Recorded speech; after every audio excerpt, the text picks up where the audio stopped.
Hello everyone, and welcome back to Mr. Sleepy Crime. I know many of you enjoy listening to these stories as you fall asleep. So before you drift off, I'd love for you to leave a comment letting me know where in the world you're tuning in from. And if you're enjoying the story, don't forget to like and subscribe, it really helps the channel grow.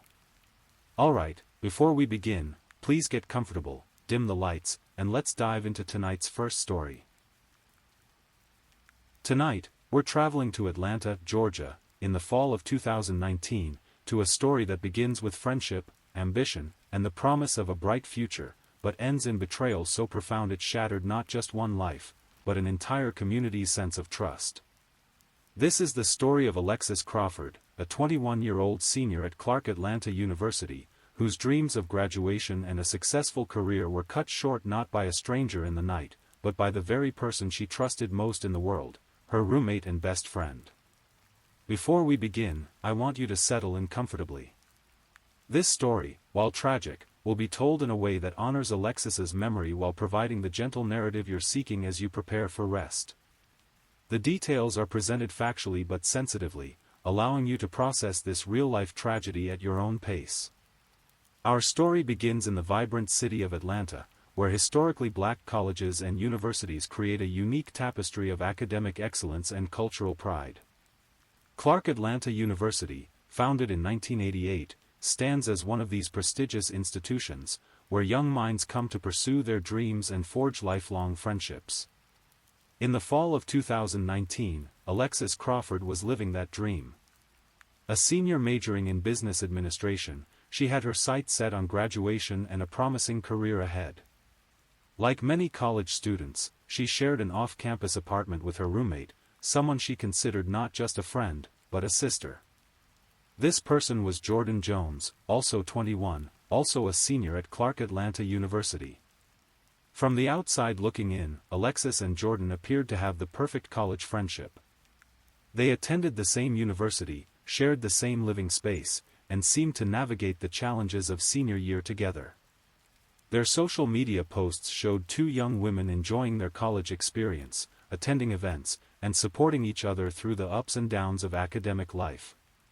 But appearances, as we'll discover, can be devastatingly deceiving. Alexis came from a close-knit family who had high hopes for her future. She was described by those who knew her as ambitious, kind-hearted, and someone who genuinely cared about others. Her family had invested not just financially, but emotionally in her education, and she was so close to achieving her goal of graduation. Meanwhile, Jordan Jones had been dating a man named Baron Brantley, who was 21 years old and not a student at the university. Brantley would frequently visit their apartment, creating what should have been a normal dynamic of roommates and their respective relationships. However, as October 2019 progressed, the foundation of trust between these roommates began to crack in ways that would prove fatal. To understand what happened to Alexis Crawford, we must first understand the complex web of relationships that existed in that off-campus apartment. College friendships often involve a level of intimacy and trust that can be both beautiful and dangerous. You share living spaces, secrets, vulnerabilities, and daily rhythms of life. You become family to each other, far from your actual families. For Alexis and Jordan, this closeness had been a source of strength throughout their college years. They had navigated the challenges of academia together, supported each other through personal struggles, and built what appeared to be an unbreakable bond. But in late October 2019, something happened that would shatter this bond forever. On October 26, 2019, 4 days before Alexis would be reported missing, an incident occurred that would set in motion a chain of events leading to tragedy. According to police reports and court testimony that would later emerge, the alleged sexual assault took place on October 26. What happened that night was this: Baron Brantley, Jordan's boyfriend, allegedly sexually assaulted Alexis in their shared apartment. The nature of this assault, according to police reports, involved unwanted kissing and potentially more serious sexual contact. For Alexis, this wasn't just a violation by a stranger, this was a betrayal by someone who was essentially living in her home, someone she had trusted because her best friend trusted him. The psychological impact of such an assault cannot be overstated. She was violated in her own living space, the one place where she should have felt completely safe. What makes this situation even more tragic is what happened next. Rather than receiving support from her roommate and best friend, Alexis found herself in an impossible position. After the assault, she did what survivors of sexual assault are encouraged to do: she reported it to the police. On October 27, just one day after the assault, Alexis Crawford filed a police report. This took tremendous courage. She was accusing her roommate's boyfriend of sexual assault, which she knew would create upheaval in their living situation and potentially destroy her friendship with Jordan. But Alexis chose to do the right thing. She chose to seek justice, to hold her assailant accountable, and to protect other potential victims. This decision, while morally correct, would ultimately cost her life. The police report she filed described the incident and officially put Barron Brantley on law enforcement's radar. For Alexis, this must have felt like a weight lifted from her shoulders. She had spoken her truth, and now the legal system would handle the rest. What she didn't know was that her roommate, the person she trusted most in the world, was already making decisions that would betray her in the most devastating way possible. After Alexis filed the police report, something shifted in the apartment dynamic. According to testimony that would later emerge in court, Jones secretly allowed Brantley to stay in her bedroom without Crawford's knowledge. This means that while Alexis was trying to process her trauma and seek justice, her roommate was hiding her assailant in their shared living space. Imagine the psychological torture this must have been for Alexis. She had been brave enough to report her assault, but now the very person who had violated her was secretly living in her home, hidden by her supposed best friend. The betrayal was twofold. Not only had she been sexually assaulted, but her roommate was now prioritizing her relationship with the assailant over her friendship with the victim. This situation was unsustainable, and everyone involved knew it. The days following October 27 must have been some of the most difficult of Alexis Crawford's life. She was trying to maintain her focus on her studies. Remember, she was a senior with graduation on the horizon, while dealing with the trauma of sexual assault and the growing realization that her roommate had chosen her boyfriend over their friendship. College can be isolating under the best of circumstances, but for Alexis, her own home had become a place of tension and hidden secrets. She was living with someone who was actively betraying her, someone who was allowing her assailant to remain in their shared space. The psychological pressure must have been immense. She had done the right thing by reporting the assault, but instead of receiving support, she was being punished for it. Her roommate's actions were sending a clear message: Jordan's relationship with Barron was more important than justice for Alexis. As the days passed, the tension in the apartment grew. Alexis knew that Barron was there, hidden in Jordan's room. The apartment that had once been a sanctuary, a place where two friends supported each other through the challenges of college life, had become a pressure cooker of secrets, lies, and betrayal. On October 30, 2019, something happened that would change everything. According to police reports and court testimony, a physical altercation occurred between Alexis and Jordan. This wasn't just a typical roommate disagreement. This was the culmination of days of tension, betrayal, and conflicting loyalties. The fight, according to witnesses and police testimony, was intense. Jordan Jones, Crawford's roommate and best friend, got into a physical altercation on Halloween. But this wasn't just a fight between two roommates. This was a fight between a sexual assault victim and someone who had chosen to protect her assailant. What happened next would haunt everyone involved and destroy multiple lives forever. According to authorities, 21-year-old Barron Brantley, Jones' boyfriend, got involved with the fight and choked Crawford to death with his hands. But the horror didn't end there. The warrant for Jones alleges she did smother the victim, Alexis Crawford, with a black trash bag until Crawford stopped breathing and was deceased. Let me pause here for a moment to let that sink in. Alexis Crawford, a 21-year-old college student who was weeks away from graduating, who had dreams and goals and a family who loved her, was killed by her roommate and her roommate's boyfriend. The person she trusted most in the world participated in her murder. This wasn't a crime of passion in the traditional sense. This was a coordinated effort by two people to silence someone who had dared to seek justice for her assault. Alexis died because she refused to stay quiet about what had been done to her. The method of her death is particularly cruel. Police say Brantley emerged from the room and began to strangle Crawford while she was fighting with Jordan. Then, according to the warrants, Jordan placed a plastic bag over Alexis's head until she stopped breathing. This was personal. This was intimate. This was a betrayal so profound that it defies comprehension. After they had killed her, they faced the problem of what to do with her body. They had committed murder, and now they had to figure out how to cover it up. When someone you love disappears, the initial response is rarely panic. It's usually confusion, maybe annoyance, perhaps a little worry, but not panic. That comes later, when the phone calls go unanswered, when the text messages pile up unread, when the absence becomes undeniable. For Alexis Crawford's family, that moment of realization came on October 30, 2019. She had missed appointments, failed to respond to calls and texts, and simply vanished from her normal routine. Her family knew something was wrong. This wasn't like Alexis. She was responsible, communicative, and close to her family.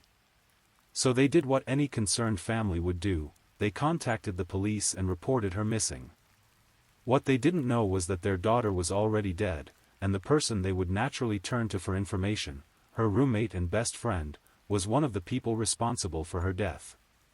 The initial missing person investigation began like most do, with questions for the people closest to the victim. Police spoke with Jordan Jones, who presented herself as a concerned roommate and friend. She participated in the search efforts, spoke with investigators, and appeared to be genuinely worried about Alexis's whereabouts.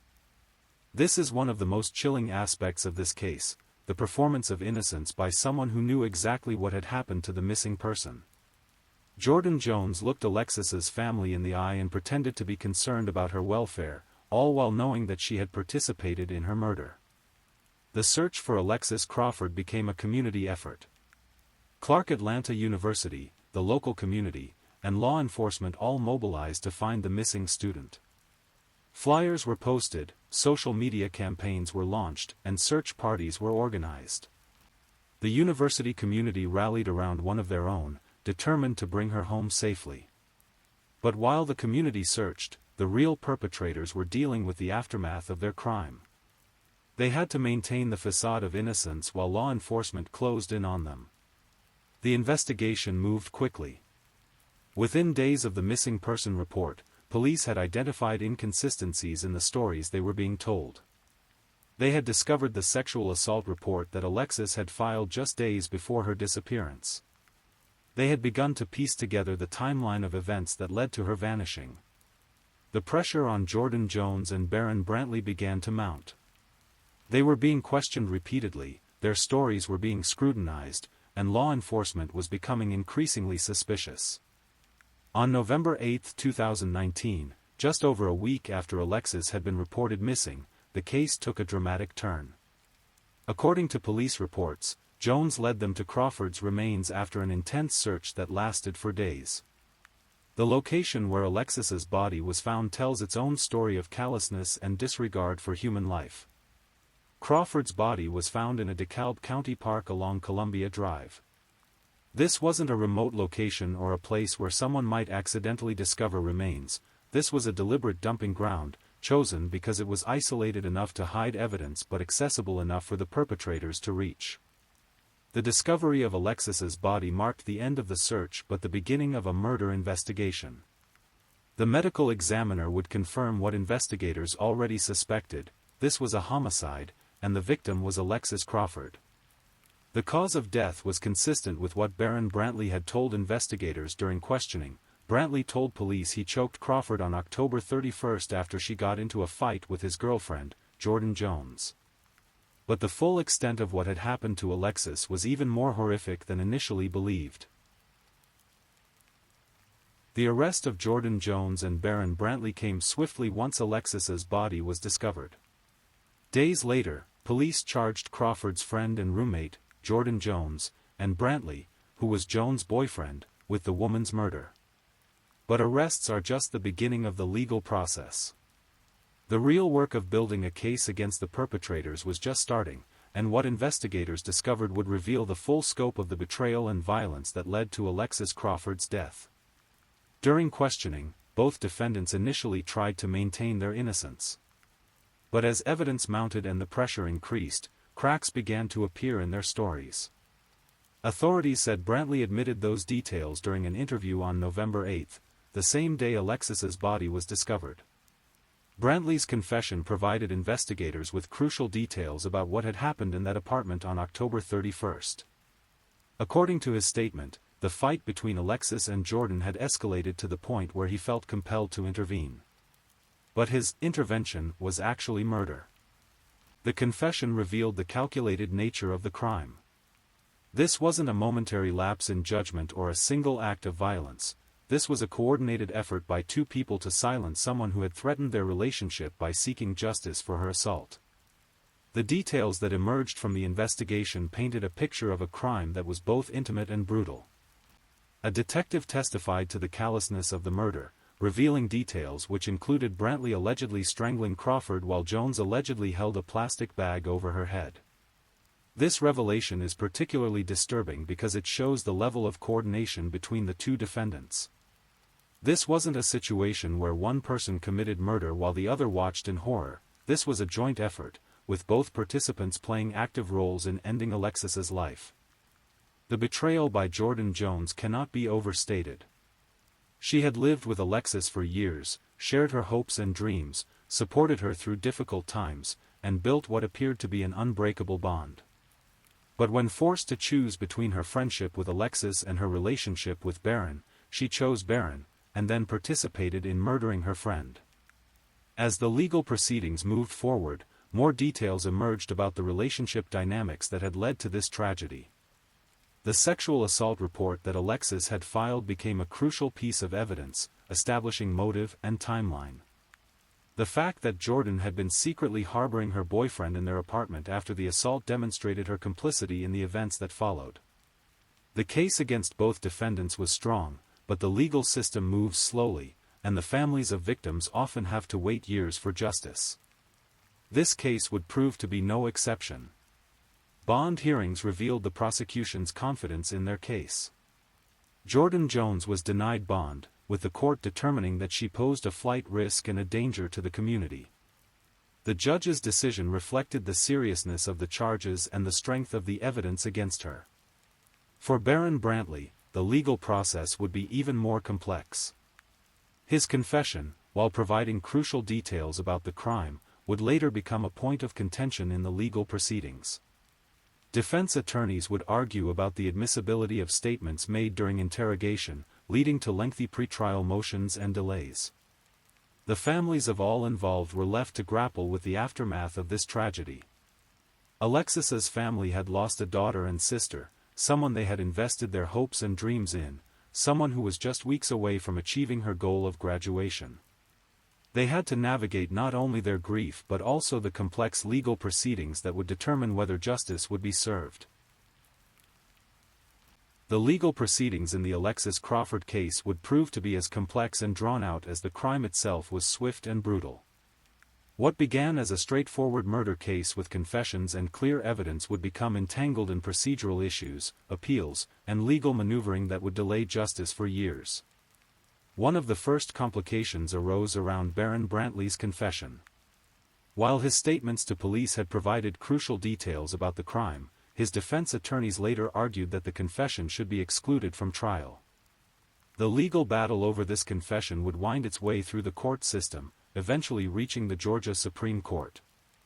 The Georgia Supreme Court would ultimately decide the fate of jail calls in the Alexis Crawford murder case, highlighting how even seemingly clear-cut cases can become mired in legal complexity. The prosecution faced the challenge of proving their case while navigating these legal obstacles. They had physical evidence, witness testimony, and initially had confessions, but the defense was working to exclude key pieces of evidence that would make their case more difficult to prove. Meanwhile, the defendants' legal teams were pursuing different strategies. Defendants in the Alexis Crawford murder case asked the judge to sever their cases, meaning they wanted to be tried separately rather than together. This legal maneuver is common in cases involving multiple defendants, as each person's defense strategy may conflict with the others. The request to sever the cases reflects the complex dynamics between the co-defendants. While they had worked together to commit the crime, their legal interests were not necessarily aligned. Jordan Jones's defense might involve placing more blame on Baron Brantley, while his defense might argue that she was the primary instigator. As the legal proceedings dragged on, the case became a source of frustration for Alexis's family. They had lost their daughter and sister, and now they were watching the legal system move at a glacial pace while the defendants remained in custody but not yet convicted. The delays in the case were not unusual for a complex murder prosecution, but they were devastating for a family seeking closure.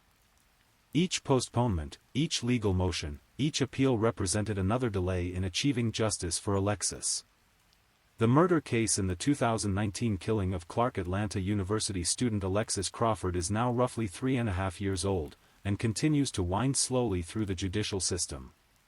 This timeline reflects the reality of modern criminal justice. Even cases with strong evidence and clear defendants can take years to resolve. The bond hearings for both defendants revealed the ongoing tension in the case. Slap in the face, Alexis Crawford's family was outraged over possible bond for murder suspect. For the family, the idea that either defendant might be released on bond while awaiting trial was unconscionable. These were the people who had killed their daughter, and the thought of them being free while Alexis was dead was unbearable.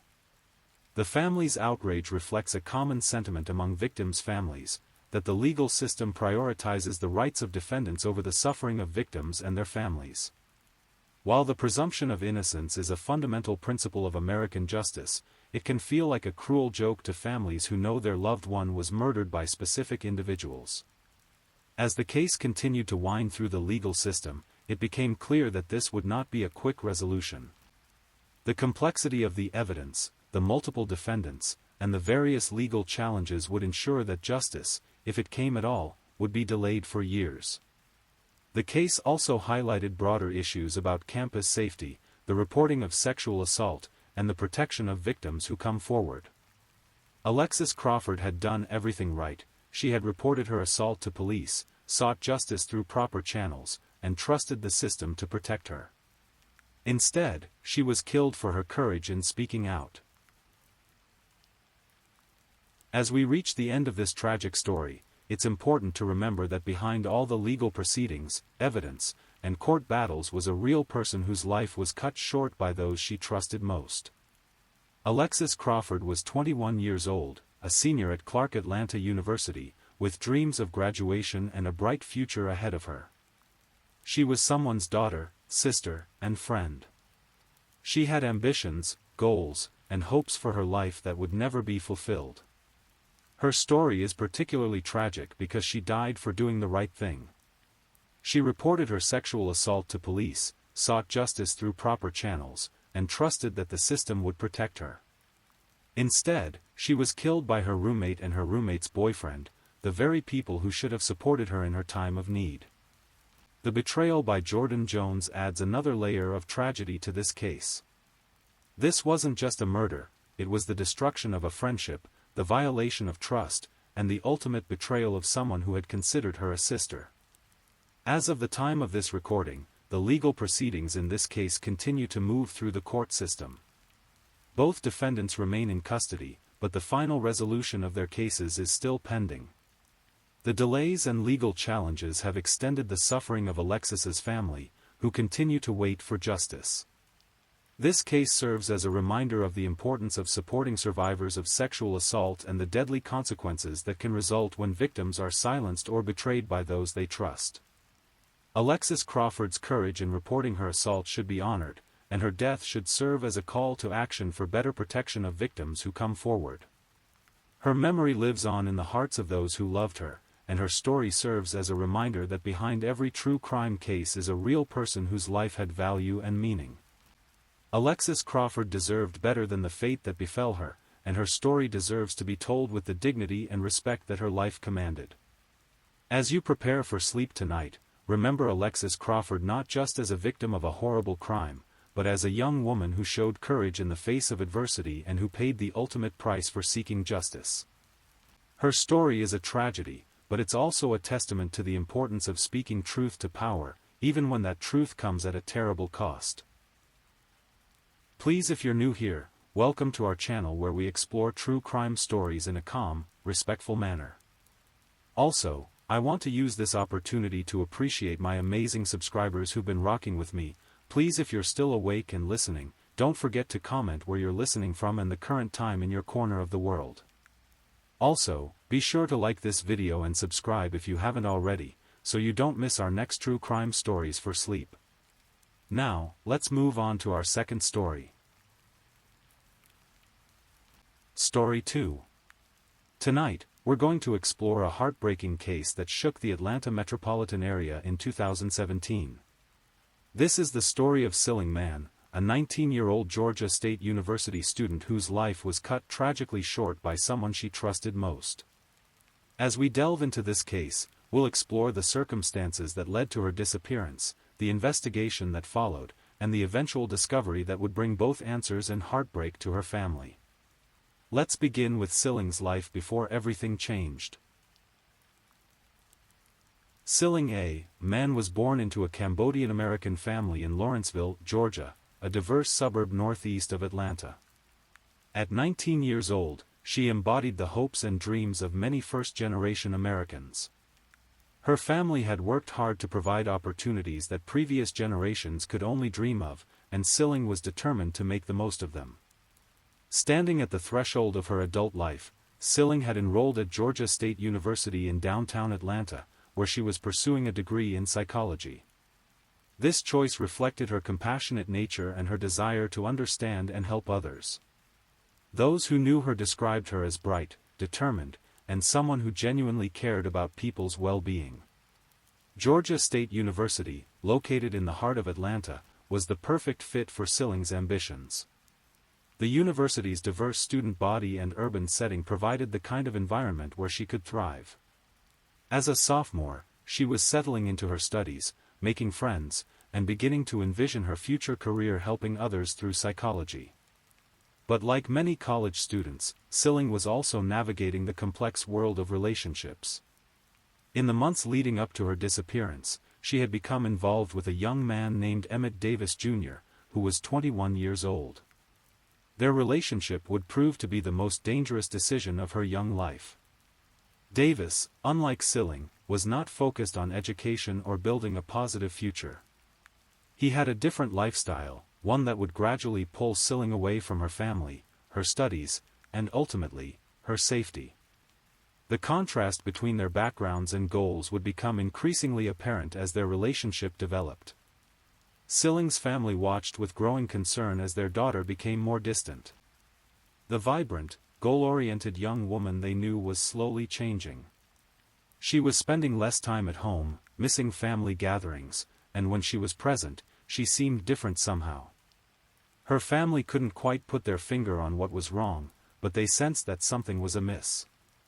The signs were subtle at first. Silling would receive phone calls that seemed to upset her. She became more secretive about her whereabouts and whom she was spending time with.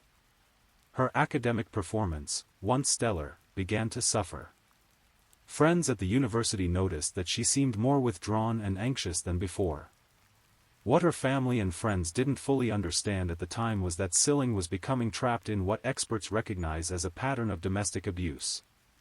The relationship with Davis was becoming increasingly controlling and isolating, following the classic cycle that unfortunately affects far too many young women. The summer of 2017 marked a turning point in Silling's life, though the full extent of the changes wouldn't become clear until much later. Those close to her began to notice more significant shifts in her behavior and appearance that went beyond typical relationship adjustments. One of the most striking changes was physical. In the weeks leading up to her disappearance, Silling and Davis had gotten matching face tattoos. For those who knew Silling well, this was completely out of character. She had always been thoughtful about her appearance and future career prospects, understanding that certain choices might impact her professional goals in psychology. The face tattoos were more than just an impulsive decision between young lovers. They represented a form of marking, a way for Davis to claim ownership over Silling in a very public and permanent way. Domestic violence experts recognize this type of behavior as a serious red flag, indicating an abuser's need to control and possess their victim. Family members who saw Silling during this period were shocked by the dramatic change in her appearance. But more concerning than the tattoos was the change in her demeanor. She seemed nervous, constantly checking her phone, and appeared to be walking on eggshells. When family members tried to talk to her about their concerns, she would become defensive and shut down the conversation. The isolation tactics were becoming more apparent. Davis was gradually cutting Silling off from her support system. He would monopolize her time, create conflicts with her family and friends, and make it difficult for her to maintain her previous relationships. This isolation is a classic technique used by abusers to make their victims more dependent and vulnerable. Silling's academic life was also suffering. Professors noticed that she was missing classes more frequently, and when she did attend, she seemed distracted and unable to focus. Her grades began to slip, which was particularly concerning given her previous academic excellence. The psychology department at Georgia State, where she was known as a promising student, began to worry about her welfare. During this period, Silling and Davis were living a transient lifestyle, staying in various hotels around the Gwinnett Place Mall area. This constant movement made it difficult for family members to maintain regular contact with her. The unstable living situation was both a cause and effect of the deteriorating relationship dynamics.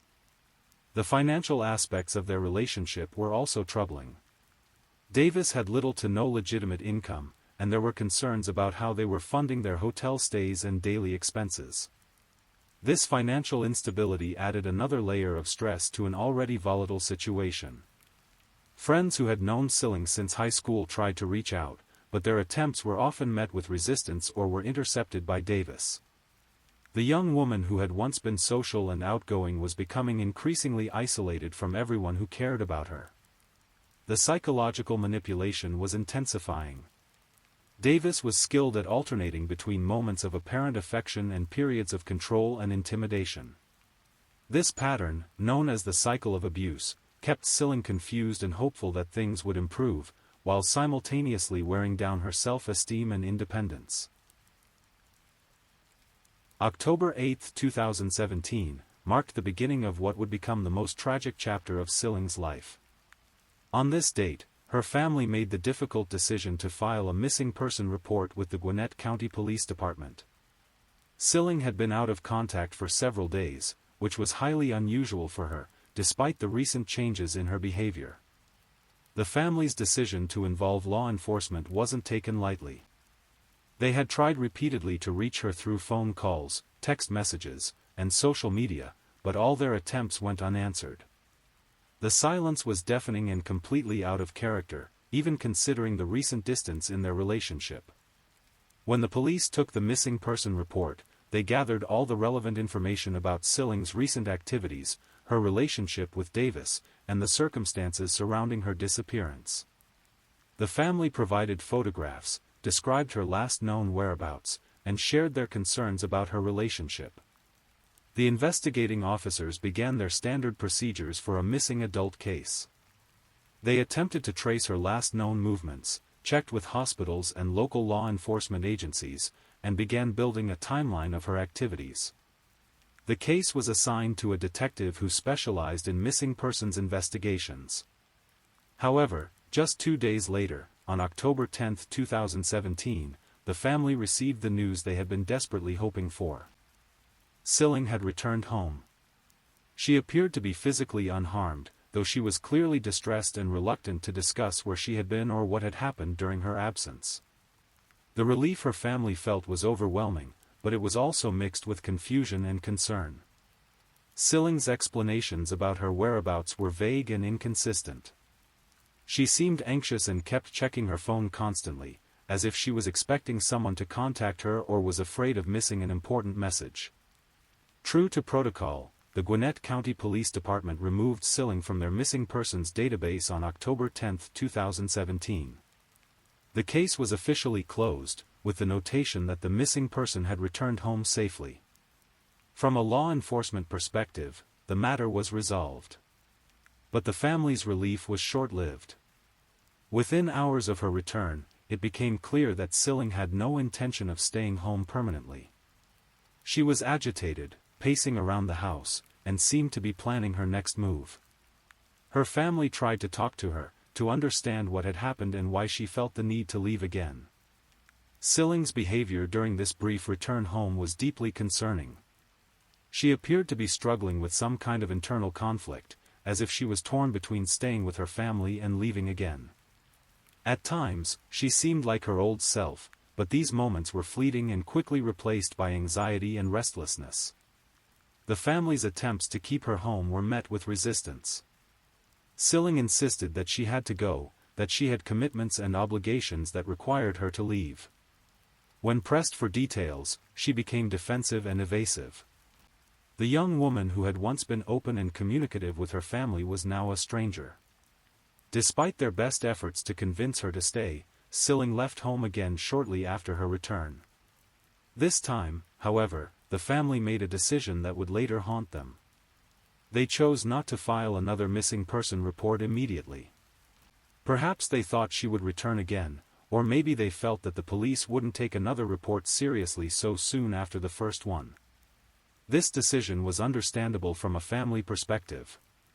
They were dealing with a complex situation involving an adult daughter who had technically returned home voluntarily.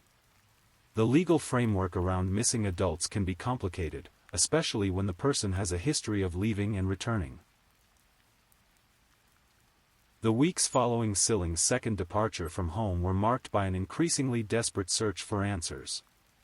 Her family found themselves in a terrible limbo, not knowing whether to treat her absence as a normal part of her turbulent relationship or as something more sinister. During this period, Silling's family tried every method they could think of to maintain contact with her. They called her cell phone multiple times daily, sent text messages, and reached out through social media platforms. They contacted her friends, her co-workers, and anyone else who might have information about her whereabouts. The responses they received were troubling. Many of Silling's friends and acquaintances reported that they hadn't heard from her in weeks. Some mentioned that the last time they had seen her, she had been with Davis, and that she had seemed different, more withdrawn and anxious than usual. Meanwhile, investigators would later piece together that during this period, Silling and Davis were continuing their pattern of staying in various hotels around the Gwinnett County area. They were living a day-to-day existence, with no permanent address and little stability in their lives. The financial strain of this lifestyle was significant. Hotel stays, even in budget establishments, add up quickly when you're living week to week. The couple was relying on a combination of Silling's part-time work income and other sources of money that would later become part of the investigation. Silling was still employed during this period, though her work attendance was becoming increasingly sporadic. Her employers noticed that she seemed distressed and that her performance was declining. Co-workers who tried to reach out to her found that she was reluctant to discuss her personal life or her living situation. The psychological toll of this lifestyle on Silling was enormous. She was cut off from her family and most of her friends, living in an unstable environment with someone who was increasingly controlling and abusive. The isolation was both physical and emotional, leaving her with few resources to draw upon for support. Davis's behavior during this period was becoming more erratic and controlling. The cycle of abuse was intensifying, with periods of apparent calm followed by episodes of tension and conflict. Silling was walking on eggshells, never knowing what might trigger the next confrontation. The location of their activities during this time period centered around the Gwinnett Place Mall area. This mall, which had once been a thriving shopping destination, was in decline by 2017. Many stores had closed, foot traffic had decreased significantly, and the property had taken on a somewhat desolate atmosphere. The choice to stay in this area wasn't random. The declining nature of the mall and its surroundings provided a level of anonymity and isolation that suited Davis's need to control the situation. The area was familiar to them, but it was also removed from Silling's normal social and family circles. As the weeks progressed, the signs of abuse were becoming more apparent to those who encountered Silling. Hotel staff who saw her during this period would later report that she seemed frightened and subdued. She rarely spoke unless spoken to, and when she did, she seemed to defer to Davis for approval. The pattern of their daily lives was chaotic and unpredictable. They would check into a hotel for a few days, then leave suddenly, often owing money or leaving behind personal belongings. This transient lifestyle made it difficult for anyone to keep track of their whereabouts or to offer help. November 20, 2017, would later prove to be a significant date in the investigation into Silling's disappearance. This was the day she picked up her final paycheck from her part-time job, an action that would provide investigators with one of the last concrete pieces of evidence about her activities. The fact that Silling collected her paycheck suggests that she was still functioning in some capacity, still maintaining at least a minimal connection to the normal world of work and routine. However, the circumstances surrounding this final visit to her workplace were troubling to those who witnessed it. Co-workers who saw Silling on November 20 reported that she seemed more distressed than usual. She was nervous, constantly looking around as if she was afraid of being watched or followed. The conversation was brief and focused solely on collecting her pay, with no social interaction or discussion about future work schedules. After collecting her paycheck, Silling left quickly, without the usual pleasantries or casual conversation that had characterized her interactions with coworkers in the past. It was as if she was going through the motions of normal life while being under extreme stress or pressure. This final workplace visit would later prove crucial to the investigation timeline. It established November 20, 2017, as the last date when Silling was definitively seen alive by someone outside her immediate circle with Davis. Everything that happened after this date would have to be reconstructed through other means. The period between November 20 and December 21, 2017, represents a crucial gap in the timeline of Silling's life. During these weeks, she was completely cut off from all her normal social and family connections. No one else would report seeing her, speaking with her, or having any form of contact with her. During this time, Davis's behavior patterns suggest that he was becoming increasingly paranoid and controlling. The abuse that had been psychological and emotional was likely escalating to physical violence. The isolation that had been building for months was now complete, leaving Silling with no one to turn to for help. The financial situation was also reaching a breaking point. With Silling no longer working regularly and Davis having no legitimate source of income, their ability to maintain even their minimal lifestyle was becoming impossible. This financial stress was adding another layer of tension to an already volatile situation. The hotels where they had been staying were becoming less willing to accommodate them, either due to unpaid bills or because of disturbances and complaints from other guests. This forced them to find alternative accommodations, which became increasingly difficult as their options narrowed. The psychological state of both individuals during this period was deteriorating rapidly.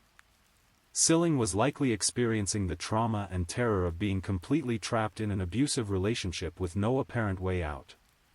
Davis was dealing with the stress of maintaining control while his world was falling apart around him.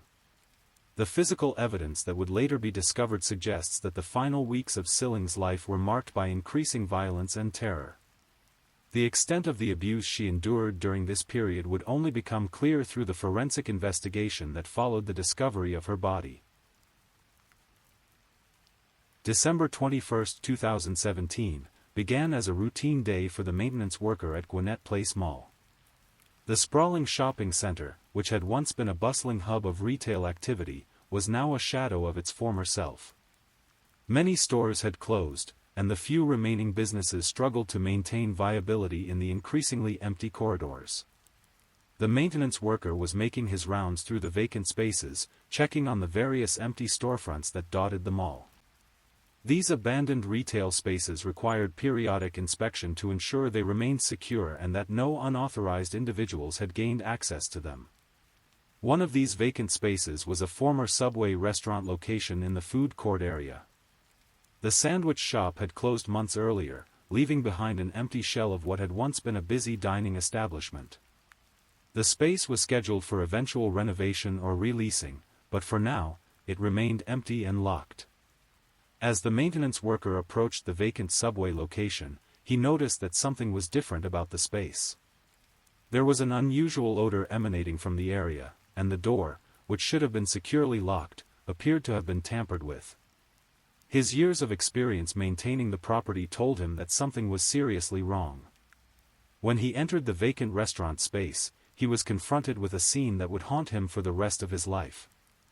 Inside the abandoned Subway, he discovered the badly decomposed remains of a young woman. The body was in an advanced state of decay, suggesting that it had been there for an extended period of time. The maintenance worker immediately called 911, setting in motion a chain of events that would eventually bring answers to Silling's family and justice for her murder. The Gwinnett County Police Department responded quickly, securing the scene and beginning the process of investigating what was clearly a homicide. The condition of the body and the surrounding area told a story of violence and terror. The scene was, in the words of investigators, covered with dried blood and hair. The level of violence that had occurred in this abandoned space was shocking even to experienced homicide detectives. The location of the body was significant in several ways. The vacant Subway was isolated from the main traffic areas of the mall, making it unlikely that anyone would discover the crime scene quickly. This isolation had allowed the perpetrator time to commit the murder without immediate detection. The advanced state of decomposition made immediate identification of the victim impossible through visual means. The body would need to be examined by forensic experts and medical examiners to determine the cause of death and to establish the victim's identity through scientific methods. The crime scene investigation revealed evidence of a prolonged and violent assault. The forensic evidence suggested that the victim had fought for her life, but had ultimately been overpowered by her attacker. The brutality of the crime was shocking even to investigators who had seen many violent cases. The medical examiner's preliminary examination of the body revealed multiple injuries consistent with severe physical abuse. The victim had suffered 4 fractured ribs, indicating repeated blunt force trauma to the torso. There were also injuries to the hands and fingers, suggesting that she had tried to defend herself against her attacker. The cause of death was eventually determined to be asphyxiation, meaning that the victim had been strangled or suffocated. This finding was particularly significant because it indicated that the murder was not the result of a single moment of violence, but rather a prolonged and deliberate act of killing. The process of identifying the victim found in the abandoned Subway restaurant was both crucial and challenging. The advanced state of decomposition meant that traditional methods of visual identification would not be possible.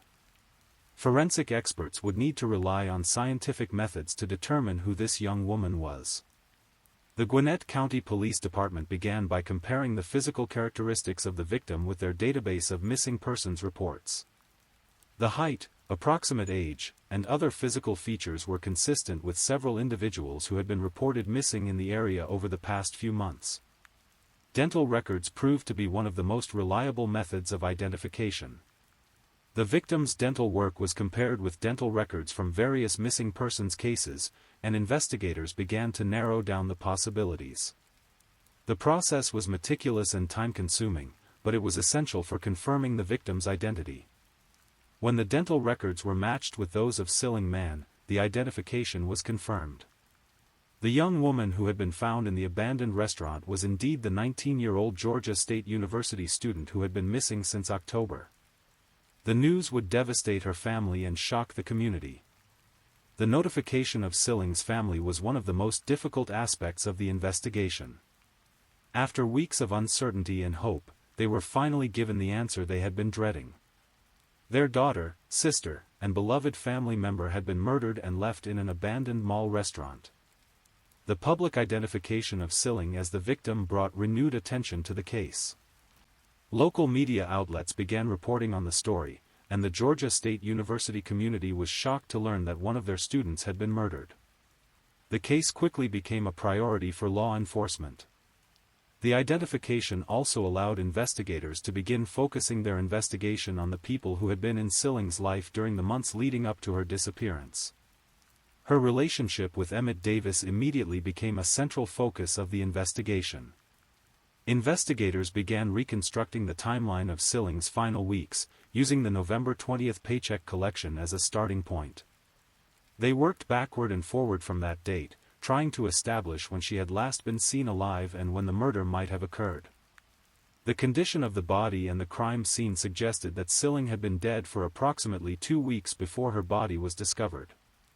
This timeline was consistent with the period following her final known activities in late November 2017. The forensic evidence from the crime scene was carefully collected and analyzed. DNA evidence, fingerprints, and other physical evidence would prove crucial in building a case against the perpetrator.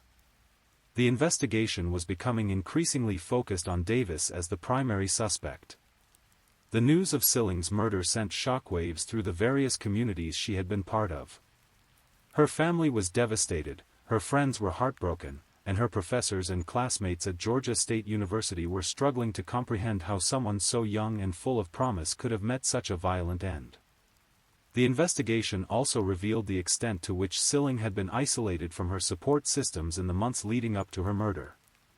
The pattern of abuse and control that had characterized her relationship with Davis was becoming clear to investigators and her family. With Silling's identity confirmed, the Gwinnett County Police Department's Homicide Unit launched a comprehensive investigation into her murder. The primary focus immediately turned to Emmett Davis Jr., the man who had been her boyfriend and who had been living with her during the months leading up to her disappearance. Investigators began by trying to locate Davis, who had seemingly disappeared shortly after Silling's death. Their inquiries revealed that he had left Georgia shortly after the murder, apparently in an attempt to avoid detection by law enforcement. This flight from the area was itself evidence of consciousness of guilt. The investigation revealed that Davis had a history of domestic violence and controlling behavior. Previous partners came forward with stories of abuse, manipulation, and threats. The pattern of behavior that had characterized his relationship with Silling was not an isolated incident but part of a larger pattern of abuse. Meanwhile, forensic experts were analyzing the physical evidence from the crime scene. DNA evidence linked Davis to the murder scene, and other physical evidence supported the theory that he had been present when Silling was killed. The forensic evidence was building a strong case against him. The investigation also revealed financial irregularities in the weeks leading up to Silling's murder. Davis had been using her credit cards and accessing her bank accounts, suggesting that financial gain may have been one of the motives for the murder. The theft charges that would later be filed against him were based on this evidence. Investigators learned that Davis had recently returned to Georgia and was living in Lawrenceville, not far from where Silling's family lived. On June 14, 2018, nearly 6 months after Silling's body was discovered, investigators obtained arrest warrants for Davis and a search warrant for his residence. The arrest was carried out without incident. Davis was taken into custody at his Lawrenceville home, where investigators also collected additional evidence that would be used in the prosecution of the case. The search warrant revealed items that connected Davis to Silling and to the crime scene. Davis was initially charged with aggravated assault and felony murder. The felony murder charge was based on the theory that Silling's death occurred during the commission of another felony, likely aggravated assault or theft. This charge carries the possibility of life imprisonment or the death penalty in Georgia. Later, a grand jury would return additional charges against Davis, including malice murder, which is the charge for intentional killing with premeditation. The grand jury also added charges for aggravated battery, theft by taking, and theft by deception, reflecting the various crimes that had occurred in connection with Silling's murder. The arrest brought some measure of relief to Silling's family, who had been waiting for justice for their daughter. However, it also brought back all the painful memories of her disappearance and death. The legal process would be long and difficult, but it represented the first step toward accountability. The case against Davis was strong, but prosecutors knew that they would need to present a compelling narrative to the jury about what had happened to Silling in her final weeks. The evidence of domestic violence, financial abuse, and ultimate murder would need to be carefully presented to ensure a conviction. The legal proceedings that followed Davis's arrest would take several years to complete. The complexity of the case, the need for extensive forensic analysis, and the serious nature of the charges meant that the prosecution would need to be thoroughly prepared before bringing the case to trial. The case attracted significant media attention, both locally and nationally. The story of a young college student murdered by her abusive boyfriend resonated with many people, particularly those who had experienced domestic violence themselves. Silling's story became a cautionary tale about the dangers of intimate partner violence. For Silling's family, the legal process was both a pursuit of justice and a prolonged period of grief and trauma. Every court hearing, every legal filing, and every piece of evidence presented brought back memories of their daughter and the violence she had endured. The family showed remarkable strength and dignity throughout the proceedings. The case also highlighted the broader issue of domestic violence, particularly among young adults. Silling's story became part of the ongoing conversation about how society can better protect victims of intimate partner abuse and how friends and family can recognize the warning signs of dangerous relationships. The prosecution's case was built on the extensive forensic evidence, the timeline of events, and the pattern of abuse that had characterized Davis's relationship with Silling. The evidence painted a picture of a young woman who had been systematically isolated, abused, and ultimately murdered by someone she had trusted. The defense faced the challenge of explaining away the overwhelming evidence against Davis. The forensic evidence, witness testimony, and Davis's own actions after the murder all pointed to his guilt. The case against him was comprehensive and compelling.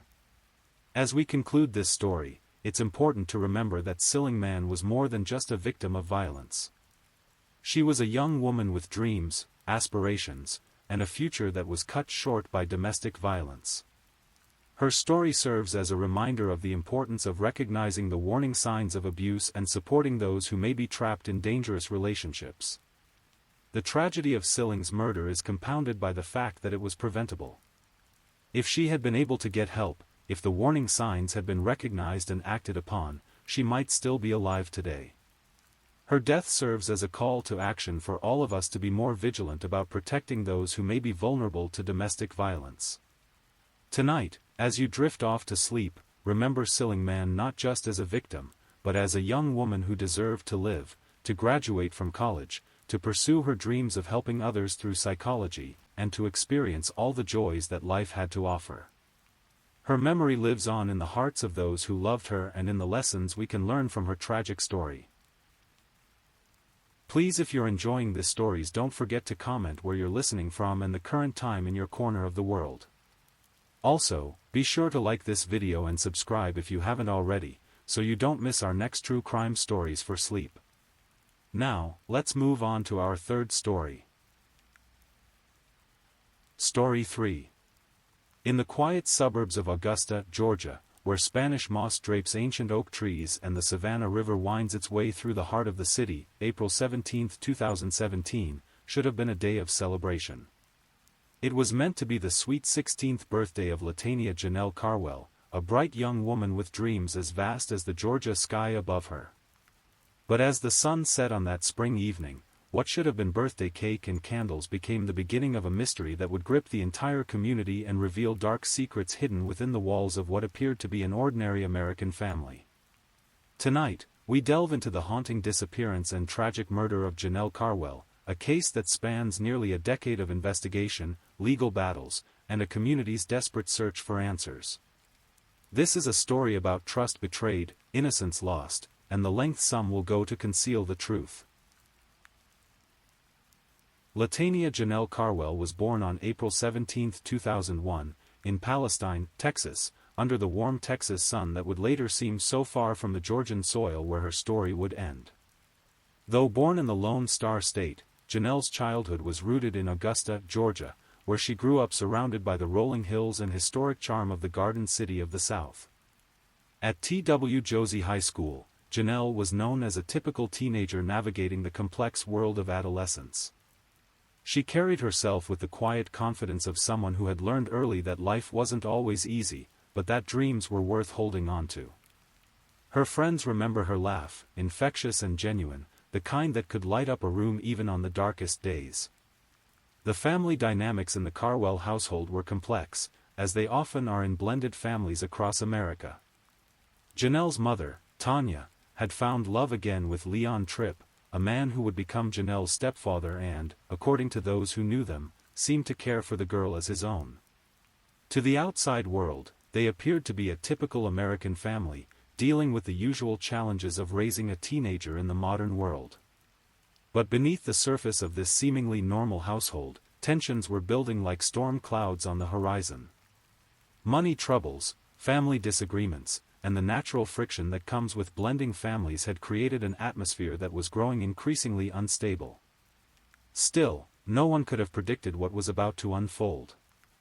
As April 17, 2017 approached, Janelle was looking forward to her 16th birthday with the excitement that only a teenager can possess. Sweet 16, that magical threshold between childhood and adulthood, a milestone that represents freedom, possibility, and the promise of years to come. She had plans, dreams, and the whole world ahead of her. Little did she know that her birthday would mark not the beginning of a new chapter in her life, but the end of her story entirely. The evening of April 17, 2017, began like any other in the Tripp household on Tate Road in Augusta. The family had settled into their evening routines, with Janelle perhaps thinking about the celebrations that would come with her 16th birthday. The house was quiet, the kind of peaceful quiet that settles over suburban neighborhoods as people prepare for sleep. But at approximately 1:30 in the morning, that peace was shattered by what would later become the central mystery of this case. According to the official reports, Leon Tripp approached his stepdaughter in the early hours of her birthday morning with an unusual request. He claimed that a friend of his was stranded somewhere with car trouble and needed their help. It was the kind of favor that, in a small community like Augusta, wouldn't be entirely unusual. Neighbors helping neighbors, friends helping friends, this was the Southern way, after all. What makes this request particularly chilling in retrospect is the timing. 1:30 a.m. is an unusual time for a rescue mission, especially one involving a 16-year-old girl. It was also unusual for Leon to ask Janelle to accompany him on such a mission. Why wouldn't he go alone? Why wake a sleeping teenager to help with what should have been a simple roadside assistance call? These questions would haunt investigators for years to come. Janelle, trusting her stepfather as any child would, got dressed and prepared to leave with Leon into the darkness of the Georgia night. The house fell silent again, but this time it was the silence of absence, the kind that carries weight and foreboding. What happened next remains one of the most disturbing aspects of this case. According to the timeline that would later be established by investigators, both Leon and Janelle vanished into the night, leaving behind only questions and an increasingly worried mother. As the hours passed and dawn approached, bringing with it Janelle's 16th birthday, the girl who should have been waking up to birthday wishes and celebrations was instead somewhere in the darkness, her fate already sealed by forces she couldn't have imagined. The last verified sighting of Latanya Janelle Carwell was at 1:30 a.m. on April 17, 2017, as she left her family home with her stepfather Leon Tripp. She was wearing casual clothes, perhaps a t-shirt and jeans, the kind of outfit one might throw on for a quick trip to help a stranded friend. She had no idea she was walking into a nightmare from which she would never return. The community of Augusta was about to lose one of its own, and a family was about to be torn apart by secrets that would take years to fully uncover. As April 17, 2017, dawned over Augusta, Georgia, what should have been birthday celebrations turned into growing concern and mounting fear. Tanya Tripp awoke to find her home eerily quiet, missing not only her daughter but also her husband. The absence was palpable, like a cold draft in a warm room.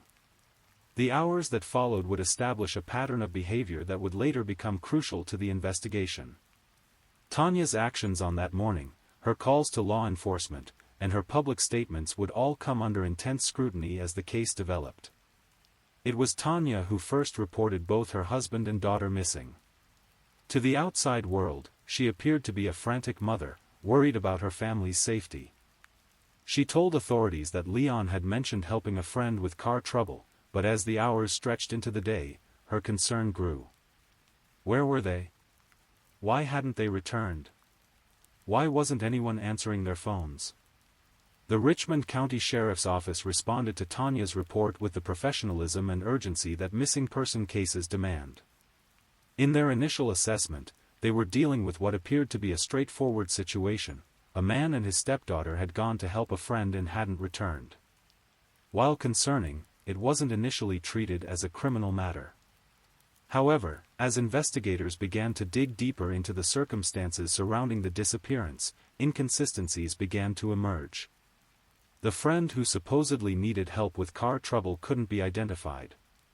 No one in Leon's circle of acquaintances had called for assistance that night. The story that had seemed plausible in the early morning hours was falling apart under scrutiny. Meanwhile, the Augusta community was beginning to mobilize. Word of Janelle's disappearance spread through social media, neighborhood networks, and local news outlets. Augusta is the kind of close-knit community where everyone knows everyone, and the disappearance of a local teenager on her 16th birthday struck a chord with residents. Search parties began forming spontaneously. Volunteers combed through wooded areas, abandoned buildings, and anywhere a teenager might be hiding or held against her will. The National Center for Missing and Exploited Children became involved, spreading Janelle's photo and information across the country. Her face appeared on missing person flyers, social media posts, and local news broadcasts. But as the days turned into weeks, and the weeks into months, the initial hope that Janelle and Leon might simply be hiding somewhere began to fade. The investigation was evolving from a missing person case into something much more sinister. The community's response was remarkable in its dedication and heartbreaking in its futility. People who had never met Janelle personally felt connected to her story, perhaps because she represented everyone's daughter, sister, or friend. The search efforts continued for months, with volunteers refusing to give up hope even as law enforcement began to suspect the worst. Augusta had become a city obsessed with finding one of its own, not knowing that the answer to Janelle's disappearance lay much closer to home than anyone could have imagined. As weeks turned into months, the investigation into Janelle Carwell's disappearance began to take on the characteristics of a complex criminal case. The Richmond County Sheriff's Office, working with state and federal agencies, was building a timeline that would eventually reveal the horrifying truth about what happened during those early morning hours of April 17, 2017. The first major breakthrough came when investigators were able to definitively disprove the car trouble story. Through methodical detective work, they contacted every person in Leon Tripp's known circle of friends and associates. Not one of them had called for help that night. Not one of them had been stranded with car trouble. The story that had been used to lure Janelle from her home was completely fabricated. This revelation shifted the entire focus of the investigation. If Leon had lied about why he needed Janelle to come with him, then what was the real reason? And more importantly, where was Janelle now? Technology played a crucial role in the investigation. Cell phone records, GPS data, and surveillance footage from various locations around Augusta were meticulously analyzed. Digital forensics experts worked to trace the movements of both Leon and Janelle's phones, creating a map of their final journey together. What they discovered was chilling. The electronic trail showed that both phones had been in the same location during the early morning hours of April 17, but then Leon's phone had continued moving while Janelle's had gone silent. The implications were clear and terrifying. Meanwhile, investigators were also conducting extensive interviews with family members, friends, and neighbors. These conversations revealed a more complex picture of the Tripp family dynamics than had initially been apparent. There were financial troubles, marital problems, and what some described as an increasingly tense atmosphere in the household. Of particular interest to investigators was the relationship between Leon and Janelle. While outwardly they appeared to have a typical stepfather-stepdaughter relationship, some witnesses reported tensions that hadn't been previously disclosed. There were arguments about rules, about Janelle's behavior, and about her future plans. The investigation also revealed that this wasn't Leon's first encounter with the law. He had a history of minor infractions and had been involved in some questionable financial dealings. While none of these previous issues were directly related to Janelle's disappearance, they painted a picture of a man who wasn't always truthful with authorities. As the investigation progressed, law enforcement began to focus more intensely on Leon Tripp himself. His story wasn't holding up under scrutiny, his behavior after the disappearance was becoming increasingly suspicious, and the electronic evidence was pointing in his direction. The pressure was mounting, and on May 23, 2017, just over a month after Janelle's disappearance, Leon Tripp was arrested. The charges were initially related to kidnapping, but investigators made it clear that they suspected this case would eventually involve much more serious accusations. The arrest sent shockwaves through the Augusta community. The man who had been seen as a potential victim was now the primary suspect in his stepdaughter's disappearance. The implications were staggering, and the community struggled to come to terms with this new reality. But perhaps the most shocking revelation was yet to come. As the investigation continued, it would eventually reveal that Leon Tripp wasn't acting alone, and that the conspiracy to harm Janelle Carwell extended to the one person who should have protected her above all others. Even with Leon Tripp in custody, the most important question remained unanswered: where was Janelle Carwell? The arrest had provided some closure to the community, confirming their worst fears about what had happened to the missing teenager, but it didn't bring her home. The search for Janelle's remains became an obsession for law enforcement and the community alike. Every piece of property connected to Leon Tripp was thoroughly searched. Cadaver dogs were brought in to search wooded areas, abandoned buildings, and any location where a body might be concealed. The Richmond County Sheriff's Office coordinated with multiple agencies, including the FBI, to expand the search area. They used ground-penetrating radar, aerial surveillance, and every available technology to try to locate Janelle's remains. The searches were methodical, heartbreaking, and seemingly endless. Meanwhile, the community continued their own search efforts. Volunteers organized regular searches of public areas, distributed flyers, and maintained a constant presence on social media, keeping Janelle's story alive in the public consciousness. The Find Janelle campaign became a rallying cry for the entire Augusta area. Local media coverage was extensive and sympathetic. News outlets treated the case with the gravity it deserved, regularly updating the public on the investigation's progress and keeping Janelle's story in the headlines. The local newspaper, the Augusta Chronicle, ran regular features about the case, and television stations provided ongoing coverage. The emotional toll on the community was significant. Augusta is a place where people know their neighbors, where children grow up feeling safe, and where tragedies like this aren't supposed to happen. The prolonged uncertainty about Janelle's fate was wearing on everyone involved. For Janelle's extended family and friends, the waiting was particularly difficult. They organized vigils, held fundraisers for the search efforts, and never stopped hoping that somehow, somewhere, Janelle might still be alive. The human capacity for hope, even in the face of mounting evidence to the contrary, was both inspiring and heartbreaking to witness. As 2017 turned into 2018, the case had been ongoing for nearly a year. The initial media attention had begun to fade, but the investigation never stopped. Detectives continued to follow leads, interview witnesses, and search for any clue that might lead them to Janelle's final resting place. The breakthrough, when it finally came, would be both a relief and a devastating confirmation of everyone's worst fears. On March 8, 2018, nearly 11 months after Janelle Carwell vanished into the Georgia night, a discovery was made that would finally provide answers to the questions that had haunted Augusta for almost a year. The location was a vacant property on Golden Camp Road, a quiet residential street that had been searched before but had revealed nothing.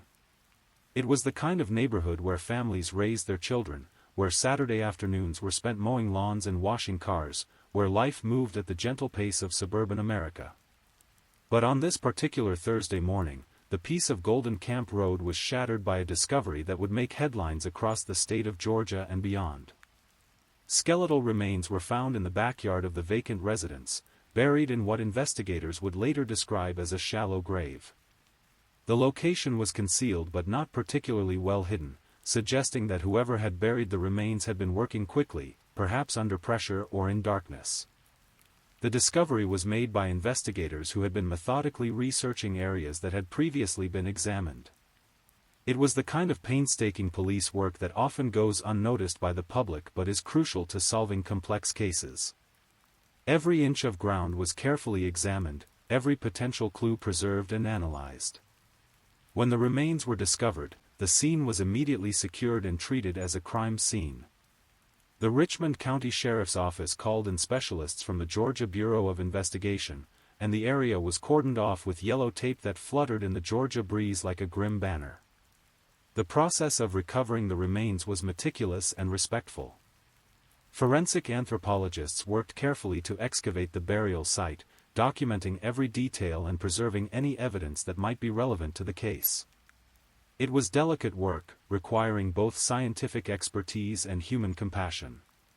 The identification process took several days. Dental records were obtained and compared to the remains, and on March 12, 2018, the Richmond County Sheriff's Office made the announcement that the entire community had been dreading but expecting. The remains had been positively identified as those of Latanya Janelle Carwell. The news hit Augusta like a physical blow. After months of hoping against hope that Janelle might somehow still be alive, the community was forced to confront the reality that the bright 16-year-old girl who had vanished on her birthday was never coming home. Sheriff Richard Roundtree held a press conference to announce the identification.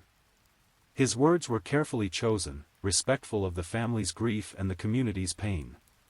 "Janelle can finally be laid to rest," he said, his voice carrying the weight of the long investigation and the tragedy that had befallen this young woman.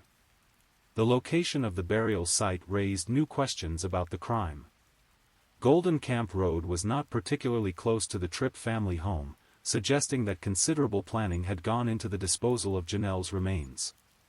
This wasn't a crime of passion that had been hastily covered up, this was a calculated act that had been carried out with deliberate intent. The discovery also provided crucial evidence for the prosecution's case against Leon Tripp. The location, the manner of burial, and the forensic evidence recovered from the scene would all become important elements in the legal proceedings that would follow. For the community, the discovery brought a mixture of relief and renewed grief. The uncertainty was finally over, but the reality of Janelle's death was almost too much to bear. The young woman who had been the subject of so many prayers and so much hope was gone, and her killer was someone who should have protected her.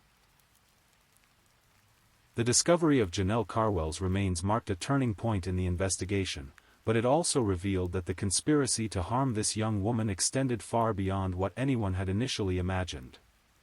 As forensic evidence was analyzed and the case against Leon Tripp strengthened, investigators began to uncover a web of deception that would shock even seasoned law enforcement professionals. The most stunning revelation came in December 2023, when the Augusta District Attorney's Office announced that Tanya Tripp, Janelle's own mother, had been indicted for malice murder in connection with her daughter's death.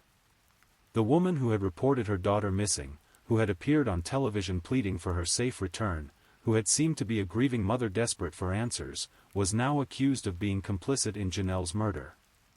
District Attorney Jared Williams explained that a fresh review of the evidence had led prosecutors to determine that Leon and Tanya Tripp had acted in concert to cause the death and disappearance of Janelle.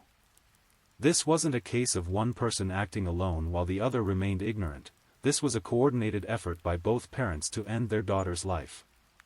The implications were staggering. The community that had sympathized with Tanya Tripp as a grieving mother was now forced to confront the possibility that she had been complicit in her own daughter's murder from the very beginning. The woman who had organized search parties, who had made tearful pleas for information, who had seemed to embody a mother's love and desperation, was now facing the same charges as her husband. But the conspiracy went even deeper than anyone had imagined. Court documents revealed that the Tripps had allegedly attempted to hire a hitman not once, but 3 times, to kill Janelle. These weren't spur-of-the-moment decisions or crimes of passion, these were calculated, premeditated attempts to end a 16-year-old girl's life. The details of these alleged murder-for-hire plots were disturbing in their cold calculation. The Tripps had apparently approached multiple individuals, seeking someone who would be willing to kill Janelle for money. The fact that they had made multiple attempts suggests a sustained effort to find someone willing to commit this horrible crime. The question that haunted everyone following the case was simple: why? What could possibly motivate parents to want to kill their own daughter? What kind of family dynamic could lead to such a horrific outcome? Investigators suggested that the motive might have been financial. There were indications that Janelle might have been the beneficiary of some kind of insurance policy or inheritance, and that her parents might have seen her death as a way to solve their financial problems. The idea that a child's life could be valued less than money was almost too disturbing to contemplate. There were also suggestions that Janelle might have known something about her parents' illegal activities, or that she might have been threatening to expose them in some way. Perhaps she had discovered something about their financial dealings or their personal lives that made them see her as a threat rather than a daughter. Another theory suggested that the family dynamics had become so toxic that the parents saw Janelle as an obstacle to their happiness. Perhaps they wanted to start fresh, without the complications of raising a teenager. Perhaps they saw her as a burden rather than a blessing. Whatever the motive, the alleged conspiracy to kill Janelle Carwell represented one of the most disturbing family crimes in Georgia's recent history. The idea that both parents had worked together to end their daughter's life challenged everything that society believes about family bonds and parental love. The investigation also revealed that the Tripps had been living a lie for years. Their public face as a loving blended family was apparently a facade hiding a much darker reality. The community that had supported them, that had searched for Janelle and prayed for her safe return, felt betrayed and manipulated. As the case moved toward trial, the evidence against both Leon and Tanya Tripp continued to mount. The prosecution was seeking the death penalty, arguing that the premeditated nature of the crime and the betrayal of trust involved warranted the ultimate punishment. The path to justice for Janelle Carwell has been long and complicated, marked by legal maneuvers, appeals, and delays that have frustrated both the prosecution and the community seeking closure. The case against Leon and Tanya Tripp has been winding its way through the Georgia court system for years, with each legal proceeding bringing new revelations and new delays. The trial was originally scheduled to begin on March 25, 2024, but was postponed when the defense appealed a ruling that would have admitted certain statements made by Leon Tripp to police. This appeal process has the potential to delay the trial for months or even years, as it makes its way through the appellate court system. The defense has argued that Leon Tripp's statements to police should be excluded from evidence because he was questioned without proper legal representation. This is a common defense strategy in complex criminal cases, and the outcome of this appeal could significantly impact the prosecution's case. Meanwhile, both Leon and Tanya Tripp remain in custody without bond.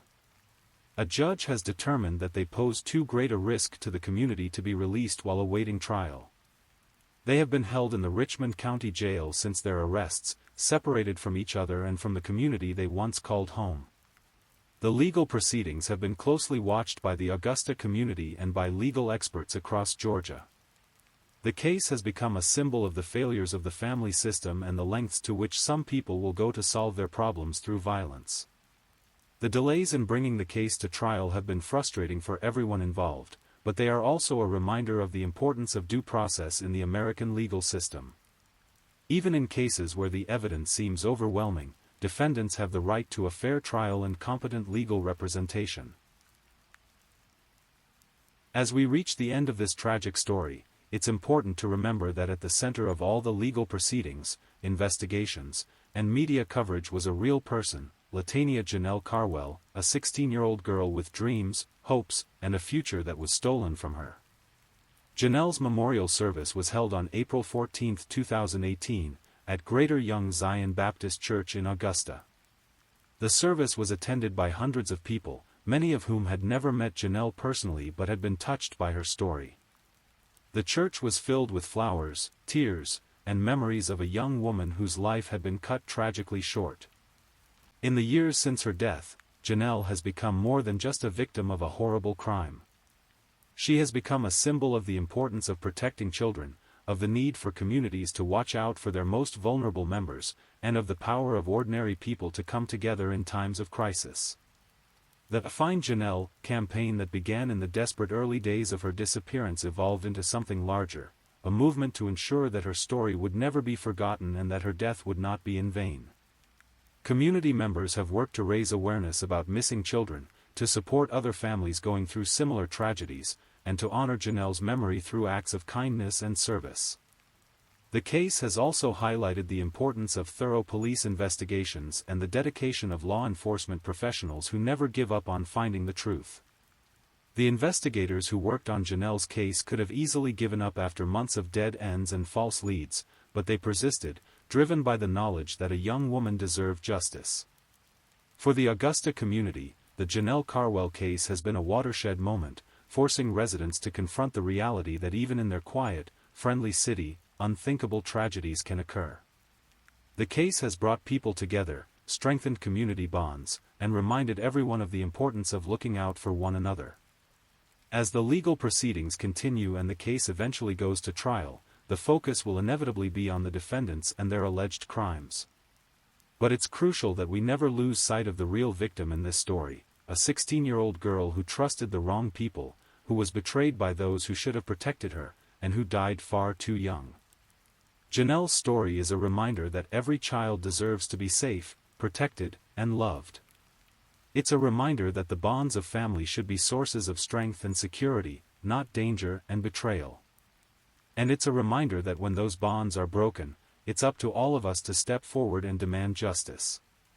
The legal system will ultimately determine the guilt or innocence of Leon and Tanya Tripp, but the court of public opinion has already rendered its verdict. The community that embraced Janelle in life has not forgotten her in death, and her memory continues to inspire efforts to protect other children from similar fates. As we close this story, we honor the memory of Latanya Janelle Carwell, a young woman whose life was cut short but whose impact on her community will be felt for years to come. May she rest in peace, and may her story serve as a reminder of the precious nature of life and the importance of protecting those who cannot protect themselves. The search for Janelle Carwell is over, but the search for justice continues. And until that justice is fully served, her community will not rest. Please, I'm putting it out there, if you're still awake and listening, don't forget to comment where you're listening from and the current time in your corner of the world. Also, be sure to like this video and subscribe if you haven't already, so you don't miss our next true crime stories for sleep. Now, let's move on to our fourth story. Story 4. The night of October 9, 2012, started like any other Tuesday in Colorado Springs. The mountain air carried the crisp promise of winter, and the city lights twinkled against the backdrop of the Rocky Mountains. But for one family, this would be the night that changed everything, though they wouldn't know it for days to come. 19-year-old Kara Nancy Nichols was preparing to leave her family's home in the 6700 block of Mission Road. Born on May 20, 1993, to parents Paul and Julia Nichols, Kara had always been a complex young woman, beautiful, intelligent, but troubled by demons that had taken hold during her teenage years. This is the story of Kara's disappearance, a decade-long mystery that would haunt a community, and the shocking discovery that would finally bring answers, but not the kind of justice her family had hoped for. To understand what happened to Kara Nichols, we must first understand who she was.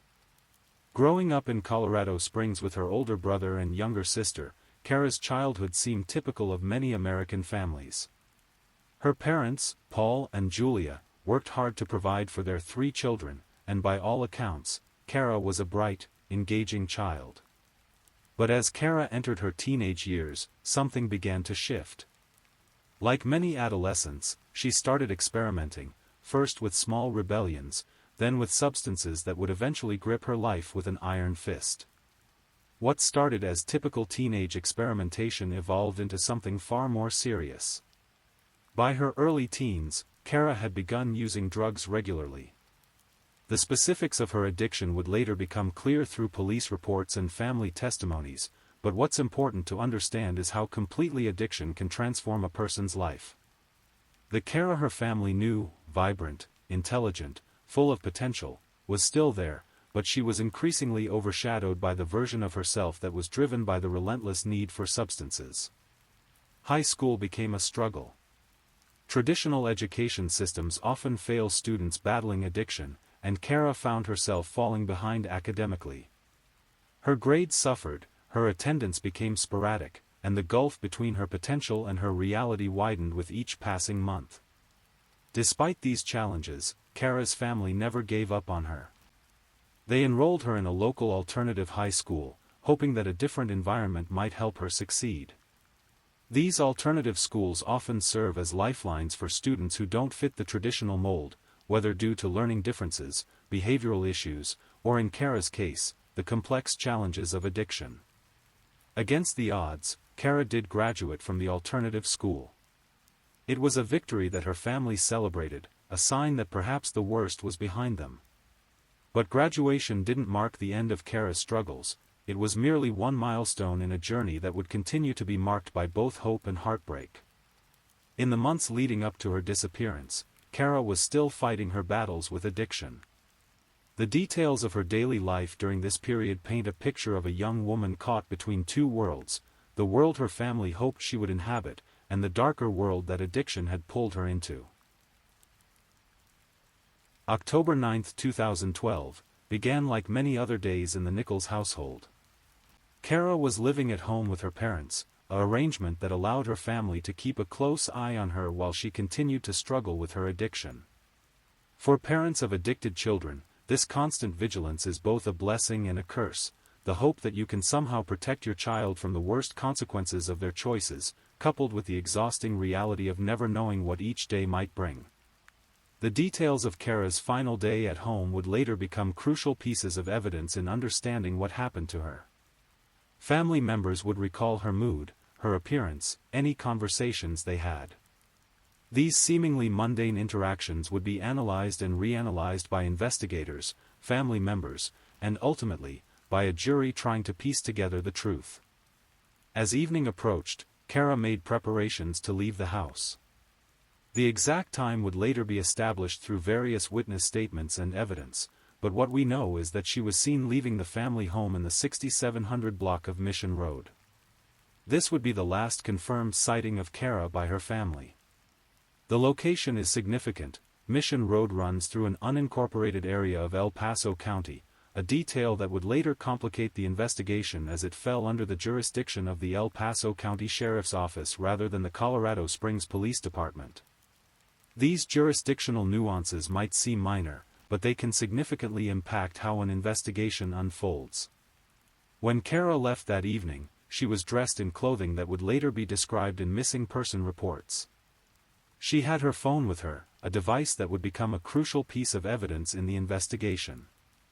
In 2012, cell phone technology wasn't as advanced as it is today, but the data these devices could provide was already becoming an important tool for law enforcement. The family's account of Kara's departure would later be scrutinized by investigators. Was she meeting someone? Did she mention where she was going? Had she made any phone calls or received any messages that might provide clues about her intentions? These questions would become central to the investigation. What we know for certain is that Kara left her family's home on the evening of October 9, 2012. She was 19 years old, struggling with addiction, but still someone's daughter, sister, and friend. She had hopes and dreams, fears and regrets, just like any other young person trying to navigate the transition to adulthood. But unlike most young people leaving home for an evening, Kara would never return. The first night Kara didn't come home, her family likely experienced the familiar anxiety that comes with loving someone battling addiction. Was she using? Had she relapsed? Was she safe? These questions plague families dealing with addiction on a regular basis, and unfortunately, they often become so routine that red flags can be missed. One night turned into 2, then 3. By now, the family's concern would have been mounting. While it wasn't unusual for Kara to be gone for short periods, several days without contact was different. Her family knew her patterns, her habits, her usual haunts. They knew when something was truly wrong. The decision to report someone missing is never taken lightly, especially when that person is an adult with a history of substance abuse. Law enforcement often treats missing persons cases involving adults with addiction differently than those involving children or adults without such histories. The assumption, right or wrong, is that the person has chosen to disappear, perhaps to avoid family scrutiny or to pursue their addiction without interference. On October 14, 2012, 5 days after Kara was last seen, her family made the decision to formally report her as missing to the El Paso County Sheriff's Office. This wasn't a hasty decision. They had spent those 5 days calling friends, checking hospitals, visiting places she might have gone. They had exhausted their own resources and were forced to acknowledge that something serious had happened. The missing person report would have included all the standard information: Kara's physical description, what she was wearing when last seen, her habits and known associates, places she might have gone. Her family would have provided photographs, hoping that someone, somewhere, might recognize her and provide information about her whereabouts. But filing a missing person report is just the beginning of what can be a long and frustrating process. Unless there's evidence of foul play, adult missing persons cases often receive limited resources, especially when the missing person has a history of substance abuse. The harsh reality is that people struggling with addiction sometimes make choices that take them away from their families, sometimes permanently. The Nichols family found themselves in a limbo that's familiar to many families of missing persons. They were encouraged to continue their own search efforts while investigators worked the case, but they were also told not to interfere with the official investigation. They were asked to keep hope alive while preparing for the possibility that the news might not be good. Days turned into weeks, and weeks into months. The initial flurry of activity that accompanies a missing person report gradually slowed. Tips came in and were investigated, but none led to Kara. Search parties were organized, flyers were distributed, and social media campaigns were launched. The family's life became consumed by the search for their daughter. The El Paso County Sheriff's Office faced a challenging case from the beginning. Missing persons investigations are complex under the best of circumstances, but when the missing person is an adult with a history of substance abuse, the challenges multiply exponentially. Investigators had to start with the basics: where was Kara last seen, who was she with, what was her state of mind? They interviewed family members, friends, and anyone who might have had contact with her in the days leading up to her disappearance. They examined her phone records, looking for patterns in her communications that might provide clues about her whereabouts. The investigation revealed that Kara had been in contact with various people in the days before her disappearance. Some of these contacts were family and friends, people who were part of her legitimate social circle. But others were more troubling, connections that spoke to the world she had been pulled into by her addiction. One name that emerged during the investigation was Joel Hollendorfer. At the time of Kara's disappearance, Hollendorfer was a 37-year-old man with his own history of legal troubles. Investigators discovered that he had been in contact with Kara through phone calls and text messages in the period leading up to her disappearance. When investigators first interviewed Hollendorfer in the weeks following Kara's disappearance, he acknowledged having had contact with her. He admitted to calling and texting with her, but denied meeting her in person. He claimed that any contact had been limited to electronic communications. This initial interview with Hollendorfer was significant for several reasons.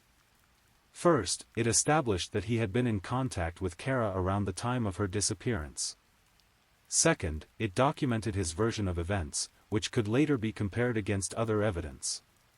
Third, it gave investigators a baseline to work from, if Hollendorfer's story changed in subsequent interviews, that could be significant.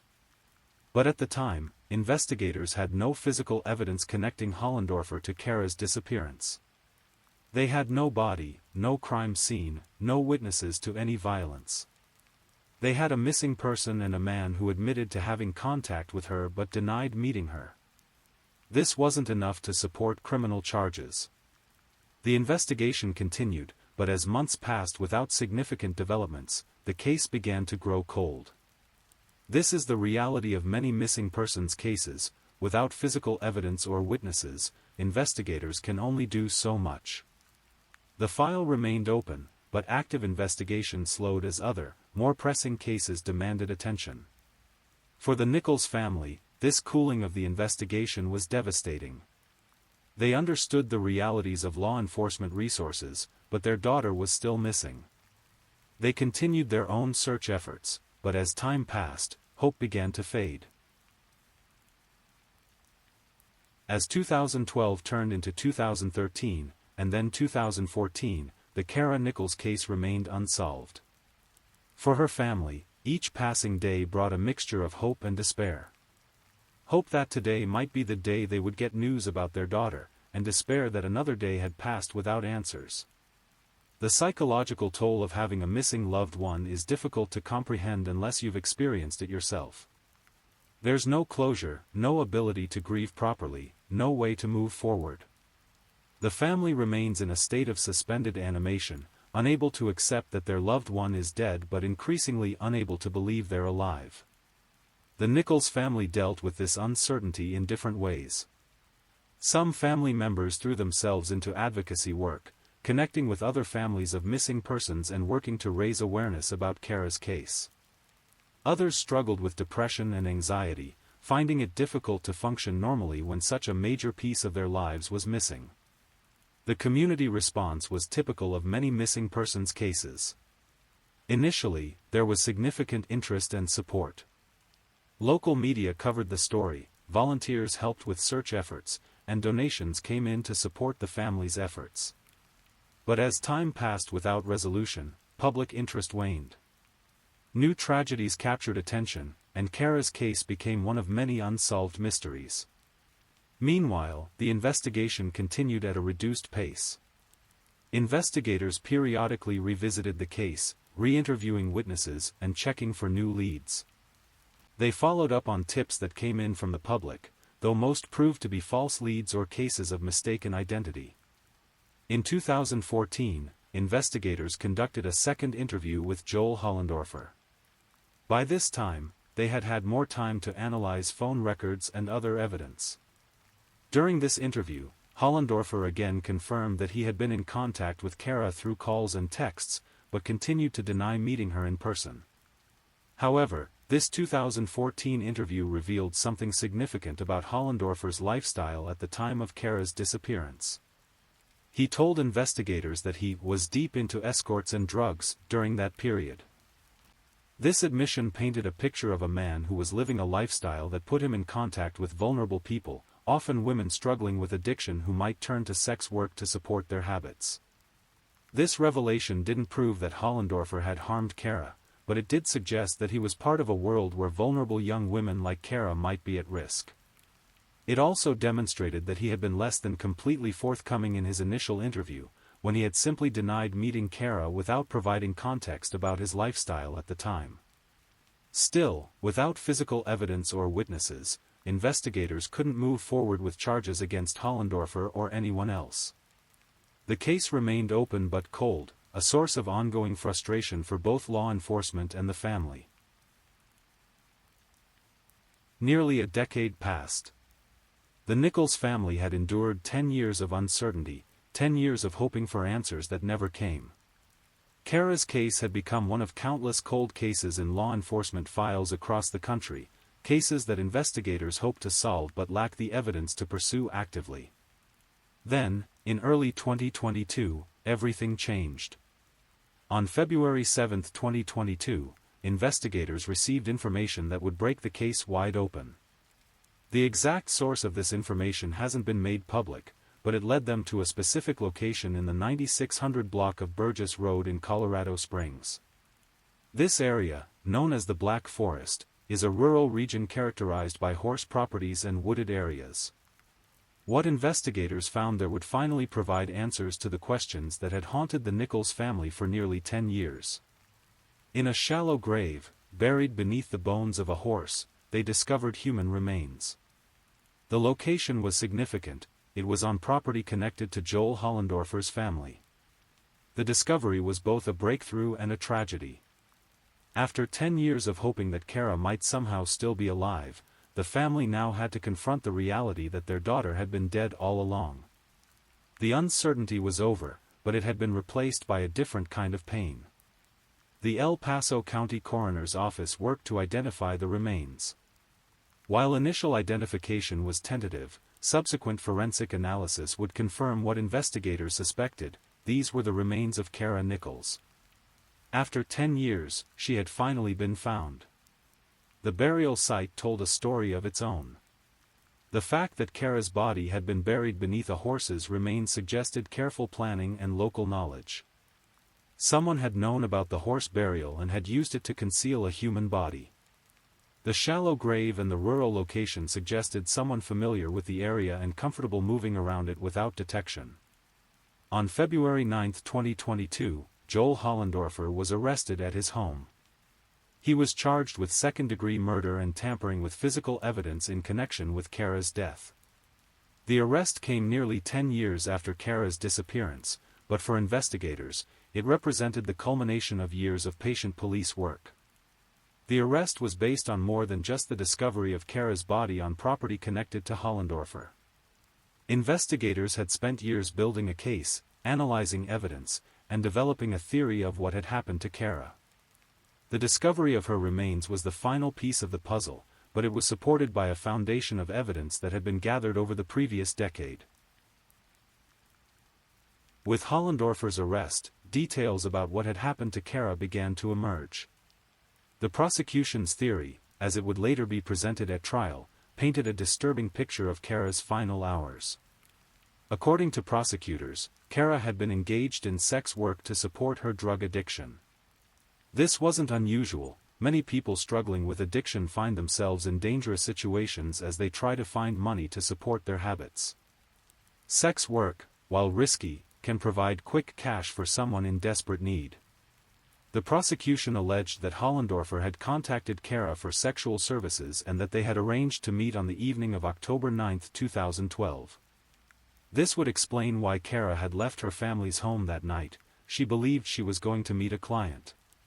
But according to prosecutors, something went wrong during this encounter. They alleged that Hollendorfer had strangled Kara during or after their encounter. Whether this was intentional murder or a violent act that had gone too far would become a central question in the trial. What prosecutors were certain about was what happened next. They alleged that Hollendorfer had transported Kara's body to his family's property in the Black Forest area. There, he had buried her body in a shallow grave, using an existing horse burial to help conceal the remains. The forensic evidence supported this theory. The coroner's examination of Kara's remains showed signs consistent with strangulation. The location of the burial site on property connected to Hollendorfer's family suggested intimate knowledge of the area. The careful concealment of the body beneath horse remains suggested planning and local knowledge. The prosecution also pointed to Hollendorfer's behavior in the years following Kara's disappearance. During multiple interviews with investigators, he had consistently denied meeting Kara in person, despite acknowledging contact with her. This pattern of deception suggested consciousness of guilt. Perhaps most damning was Hollendorfer's admission during his 2014 interview that he had been deep into escorts and drugs at the time of Kara's disappearance. This statement placed him squarely in the world where vulnerable young women like Kara might be at risk. It also suggested that his initial denials about meeting Kara were not credible. The defense would argue that the evidence was circumstantial and that the prosecution hadn't proven beyond a reasonable doubt that Hollendorfer had killed Kara.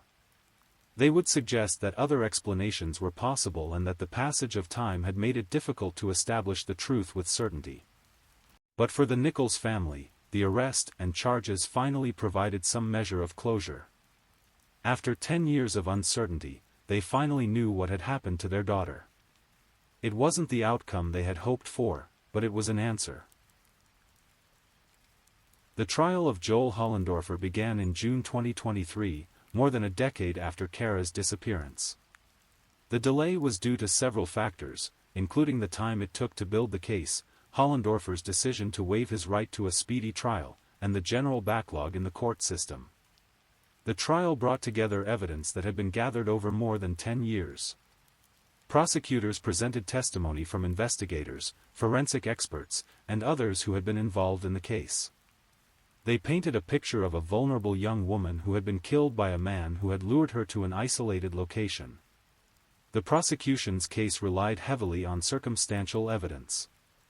They showed that Hollendorfer had been in contact with Kara around the time of her disappearance, that he had lied about meeting her, and that her body had been found on property connected to his family.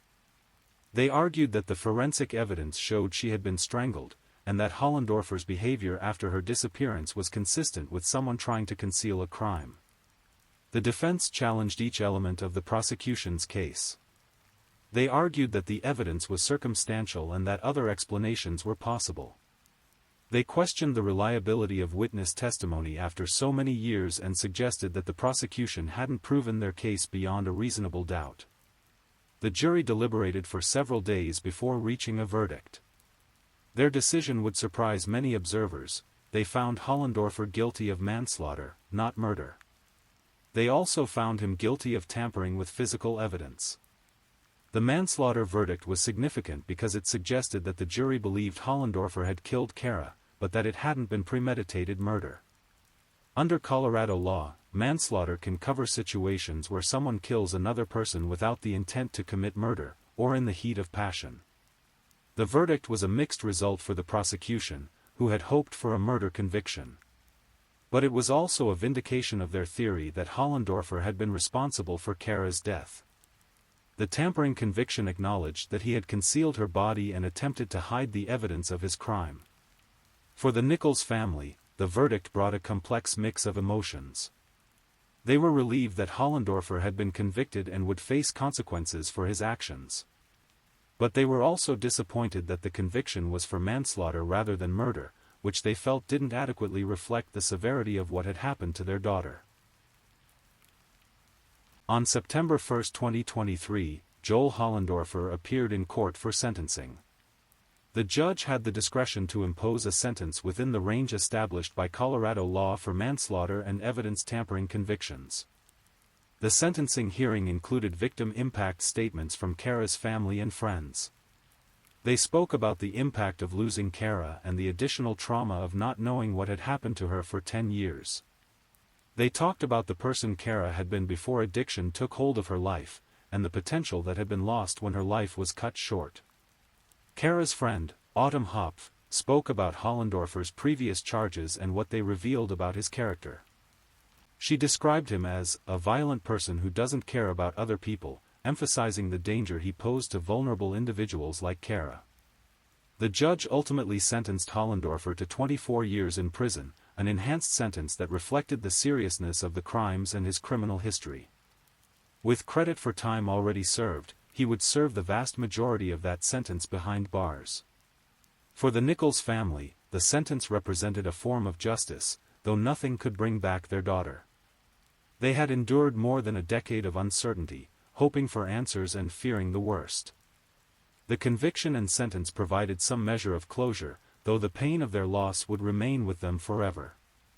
The case of Kara Nichols serves as a reminder of the vulnerability of people struggling with addiction, particularly young women who may find themselves in dangerous situations.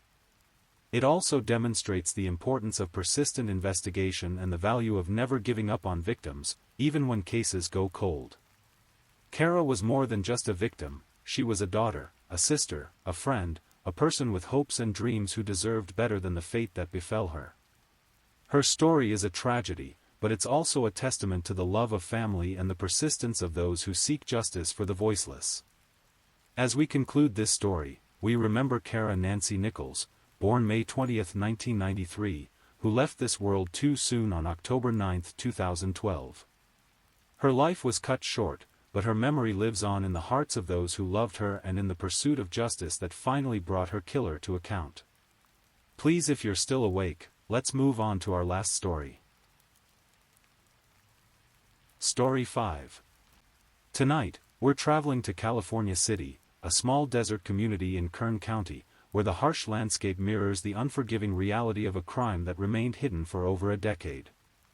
This is the story of Desiree Thompson, a 30-year-old woman whose disappearance in January 2012 would become one of California City's most perplexing cold cases. It's a tale that involves domestic violence, secrets buried in desert sand, and the power of guilt to eventually unravel even the most carefully concealed crimes. What makes this case particularly haunting is not just the brutality of the crime itself, but the way it demonstrates how someone can vanish from their community, their family, their entire world, and remain hidden in plain sight for 11 long years. Desiree's story is one of failed systems, missed opportunities, and ultimately, the persistence of those who refused to let her be forgotten.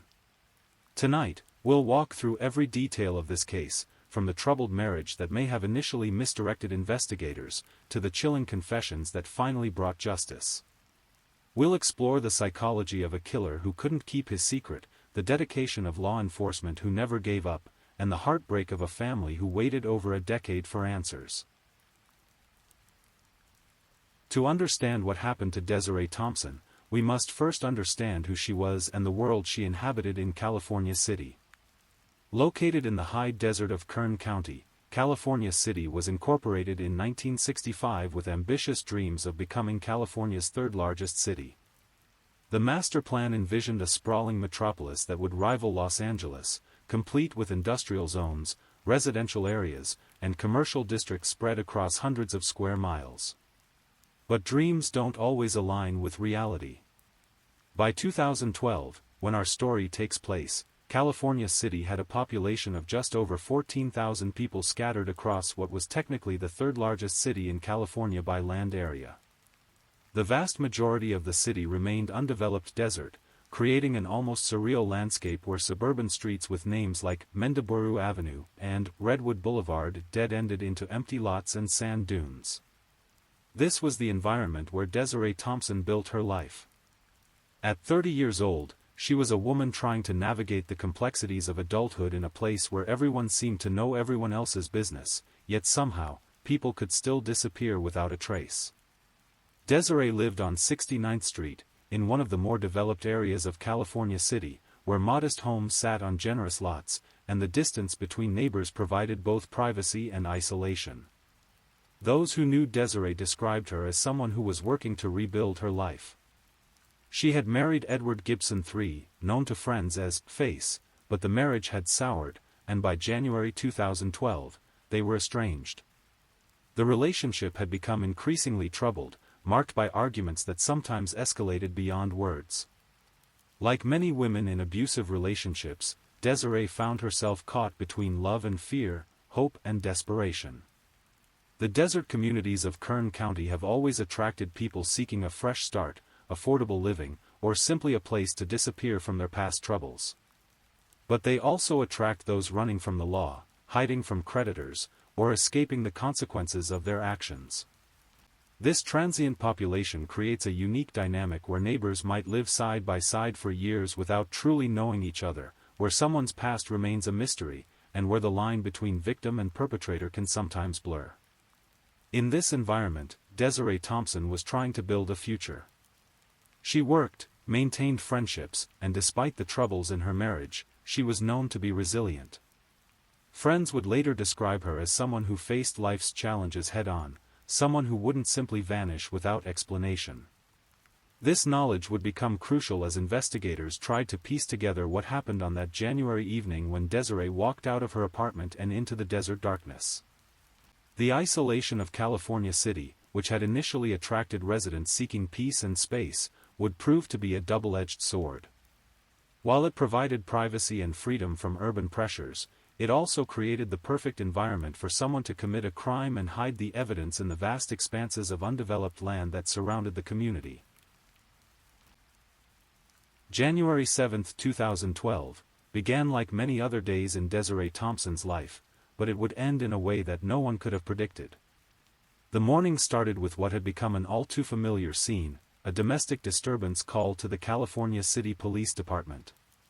Desiree's estranged husband, Edward "Face" Gibson III, had come to her apartment on 69th Street, and what began as a conversation had escalated into violence.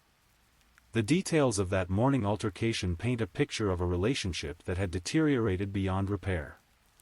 Gibson, whose nickname, Face, suggested someone who valued his reputation and image, had allegedly assaulted Desiree during their confrontation.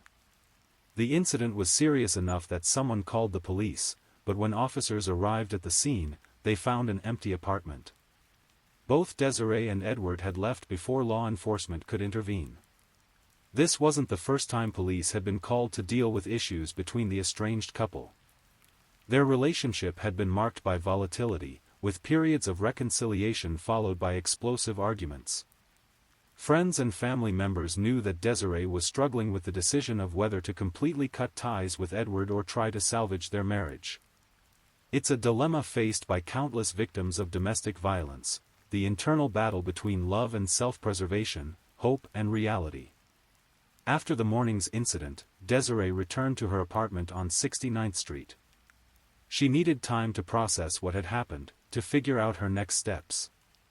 The assault had shaken her, but it had also likely strengthened her resolve to move forward with her life without Edward.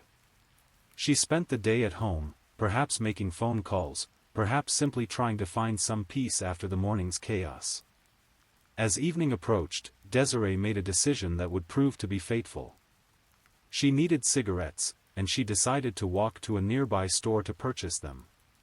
It was a routine errand, the kind of mundane task that people do every day without giving it a second thought. She told a friend about her plans, mentioning that she was going out to buy cigarettes and would be back soon. But Desiree Thompson never returned home. When she failed to come back that evening, her friend initially wasn't alarmed. It was possible that Desiree had run into someone she knew, decided to visit another friend, or simply needed more time to clear her head after the morning's traumatic events. The friend waited, expecting Desiree to return or at least call with an explanation. Hours passed. The friend tried calling Desiree's phone, but there was no answer. As the night wore on, concern grew into worry, and worry evolved into panic. This wasn't like Desiree. Despite her troubled marriage and the chaos in her personal life, she was reliable. She kept her word. She communicated with her friends. She wouldn't simply vanish without explanation. By the morning of January 8, 2012, it became clear that something was terribly wrong. The friend who had last spoken with Desiree made the call that would launch an investigation lasting over a decade. She contacted the California City Police Department to report Desiree Thompson as a missing person. The timing of Desiree's disappearance, coming just hours after the domestic violence incident with her estranged husband, immediately raised red flags for investigators. The most obvious suspect in any woman's disappearance is typically an intimate partner, especially one with a history of violence. Edward Gibson III became the primary person of interest in the case, and police began searching for him to question him about both the morning assault and Desiree's subsequent disappearance. But Edward Gibson III had vanished as completely as Desiree herself. He was nowhere to be found, and despite extensive efforts by law enforcement, he was never located or questioned about either the domestic violence call or his wife's disappearance. His absence from the investigation created a void that would persist for years, leading investigators and Desiree's family to assume that he was responsible for whatever had happened to her. The investigation into Desiree's disappearance began with all the standard procedures: canvassing the neighborhood, interviewing friends and family members, checking hospitals and morgues, and following up on any potential sightings. But in a community like California City, where vast areas of undeveloped desert surrounded the populated areas, searching for a missing person presented unique challenges. The desert doesn't give up its secrets easily. The harsh environment can destroy evidence, scatter remains, and make thorough searches nearly impossible. If someone wanted to hide a body in the California City area, they would have thousands of square miles of remote desert to choose from, much of it accessible only by four-wheel-drive vehicles or on foot. As days turned into weeks, and weeks into months, the initial urgency of the investigation began to wane. Without Edward Gibson III available for questioning, without any witnesses to Desiree's final hours, and without any physical evidence of foul play, the case began to take on the characteristics of a cold case. The investigation continued, but with decreasing intensity and resources. Desiree's mother, Sherry Smith, refused to give up hope. She knew her daughter, knew that Desiree would never simply abandon her life without explanation. Sherry became a relentless advocate for her daughter, maintaining contact with investigators, posting on social media, and keeping Desiree's case in the public eye. She organized searches, distributed flyers, and never stopped believing that someday, somehow, she would learn the truth about what happened to her daughter. But as 2012 turned into 2013, and 2013 into 2014, the trail grew colder. The case remained officially open, but active investigation had essentially ceased. Desiree Thompson had joined the ranks of the disappeared, her fate a mystery that seemed destined to remain unsolved. The years following Desiree Thompson's disappearance were marked by a frustrating lack of progress.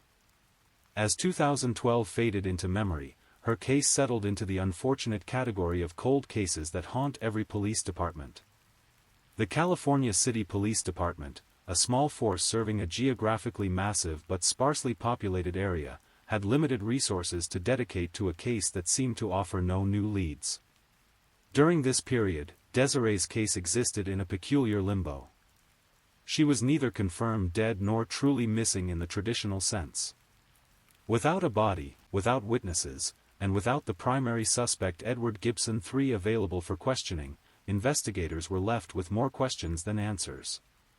The case file grew thick with reports of false sightings, dead-end leads, and the kind of speculation that fills the void when facts are scarce. Desiree's mother, Sherry Smith, became the driving force behind efforts to keep the case alive. She understood that in the world of law enforcement, cases without regular attention tend to fade into obscurity. Sherry made it her mission to ensure that her daughter's disappearance remained visible, both to the public and to law enforcement agencies that might be able to help. Social media became Sherry's primary tool for maintaining awareness of Desiree's case.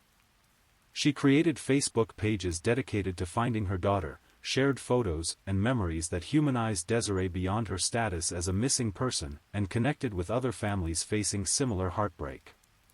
The online community of people dealing with missing loved ones provided both support and practical advice for keeping cases active. Every January 7th, the anniversary of Desiree's disappearance, Sherry would post remembrances, pleas for information, and updates on any developments in the case. These annual posts served as reminders that behind every cold case is a family that continues to live with uncertainty, hope, and grief in equal measure. Law enforcement agencies, for their part, never officially closed the case. The California City Police Department continued to follow up on tips and leads, though these became increasingly rare as time passed. The case was also entered into various databases used by law enforcement agencies across the country, ensuring that if Desiree's remains were found in another jurisdiction, they could potentially be identified.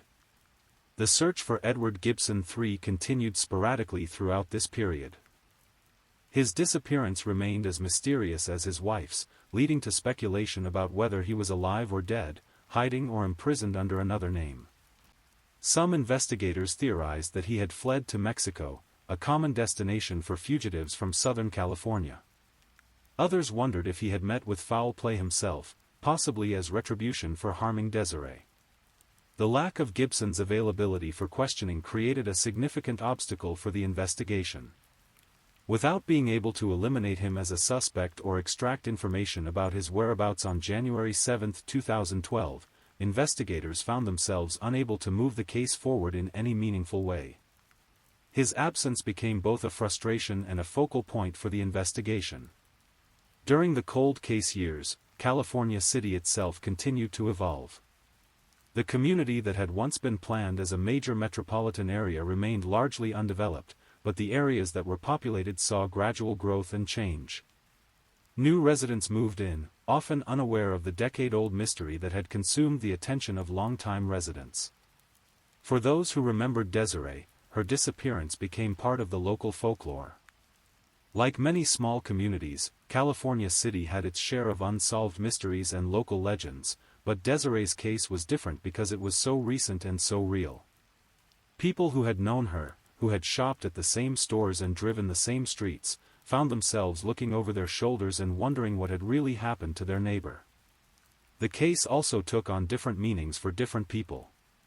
For some, it was a cautionary tale about domestic violence and the importance of seeking help before it's too late. For others, it was a reminder of how quickly someone can vanish, even in a close-knit community. For law enforcement, it represented the frustrating reality that not every case can be solved with traditional investigative methods. As the years passed, technology continued to evolve, offering new tools for investigating cold cases. DNA analysis became more sophisticated and affordable, allowing investigators to re-examine evidence that might have been inconclusive in earlier decades. Digital forensics offered new ways to track people's movements and communications. Social media provided platforms for sharing information and connecting with potential witnesses. However, these technological advances were only useful if there was evidence to analyze or digital trails to follow. In Desiree's case, the lack of physical evidence continued to be the primary obstacle to progress. Without her remains, without her personal effects, and without any digital footprint from her final day, investigators had little to work with regardless of how advanced their tools became. The psychological toll of the extended investigation was significant for everyone involved. Desiree's family members found themselves caught between hope and despair, never knowing whether the next phone call might bring the answers they desperately sought or just another false lead.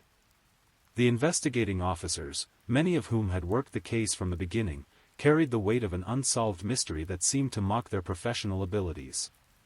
By 2020, nearly a decade after Desiree's disappearance, the case had reached a point where most people assumed it would never be solved. The trail had gone cold, the primary suspect had never been found, and the vast desert around California City had kept its secrets. The case remained officially open, but active investigation had essentially ceased.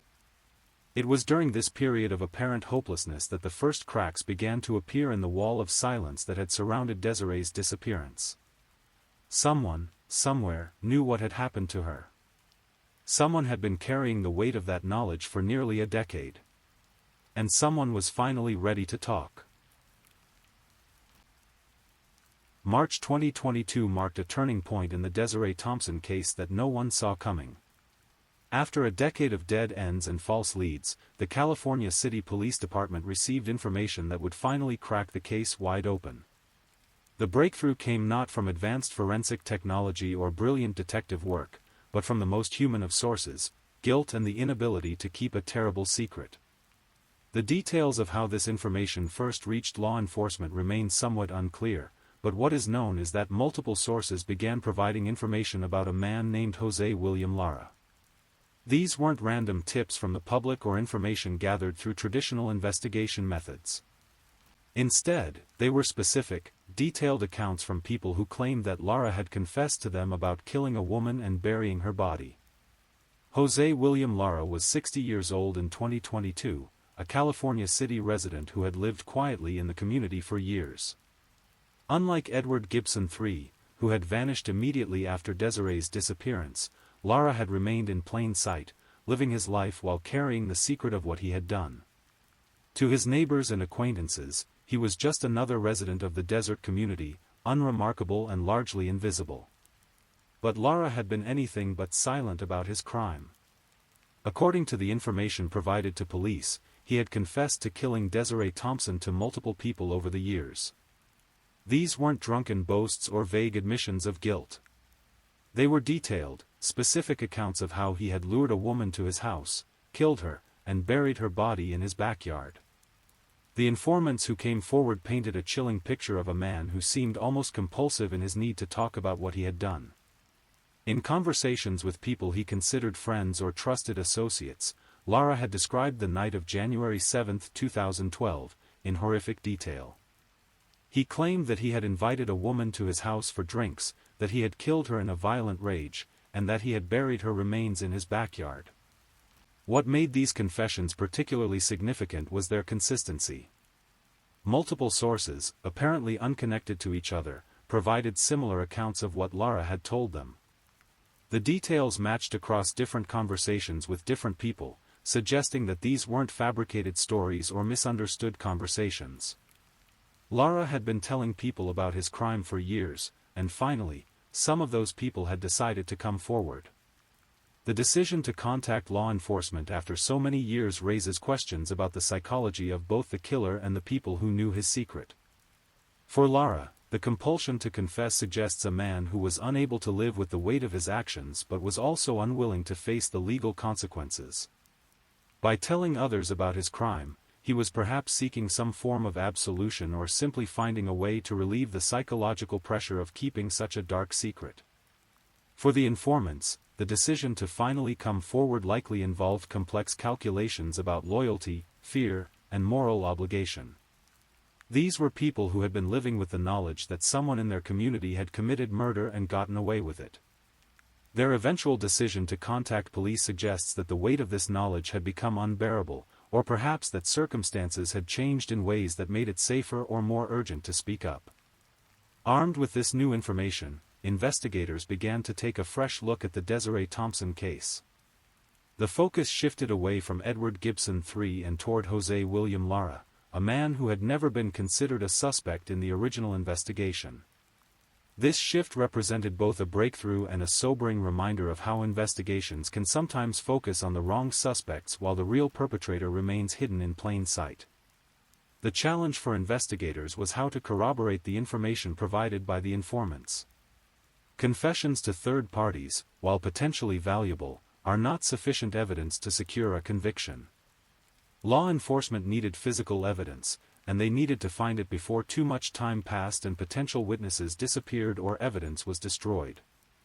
The most obvious place to look for evidence was at the property where Lara had allegedly buried Desiree's body. According to the informants, Lara had claimed to have buried the victim in his backyard, covering the grave with concrete and landscaping to hide any evidence of disturbance. If this was true, and if investigators could locate the burial site, they might finally have the physical evidence needed to move the case forward. But there was a complication: Lara no longer lived at the property where he had allegedly committed the crime. He had moved away some time after 2012, and the house had been sold to new owners who were presumably unaware of what might be buried in their backyard. This meant that any search of the property would involve obtaining warrants, coordinating with innocent homeowners, and potentially conducting an extensive excavation in a residential area. The investigation that followed was methodical and careful. Law enforcement agencies understood that they would likely have only one chance to search the property, and they needed to make sure they did it right. They gathered all available information about the property, including aerial photographs, utility records, and any other documentation that might help them locate potential burial sites. The preparation for the search involved multiple agencies and specialists.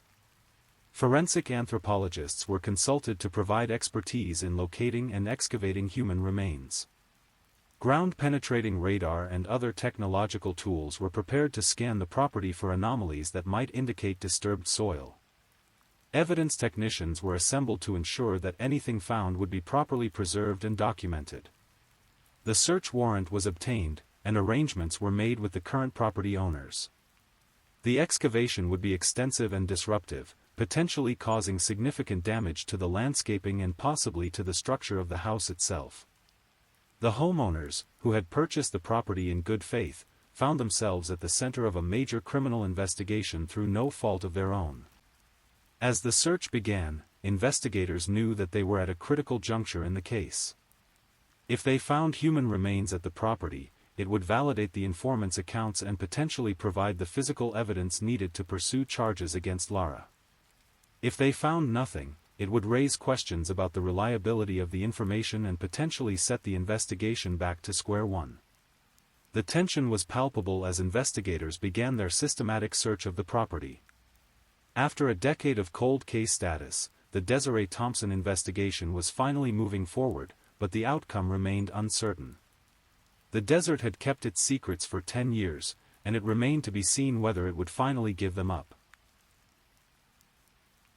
The search of Jose William Lara's former property began with the systematic precision that characterizes major forensic investigations. The house, located in a residential area of California City, sat on a typical desert lot with desert landscaping and the kind of hardscrabble yard that many homeowners in the area maintained. To the uninformed observer, it looked like any other property in the neighborhood, but investigators knew they were potentially standing above a crime scene that had been hidden for over a decade.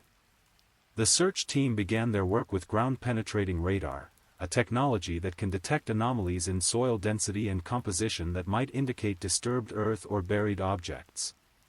The radar operators moved methodically across the property, paying particular attention to areas where the ground showed signs of having been disturbed or where landscaping might have been used to disguise excavation.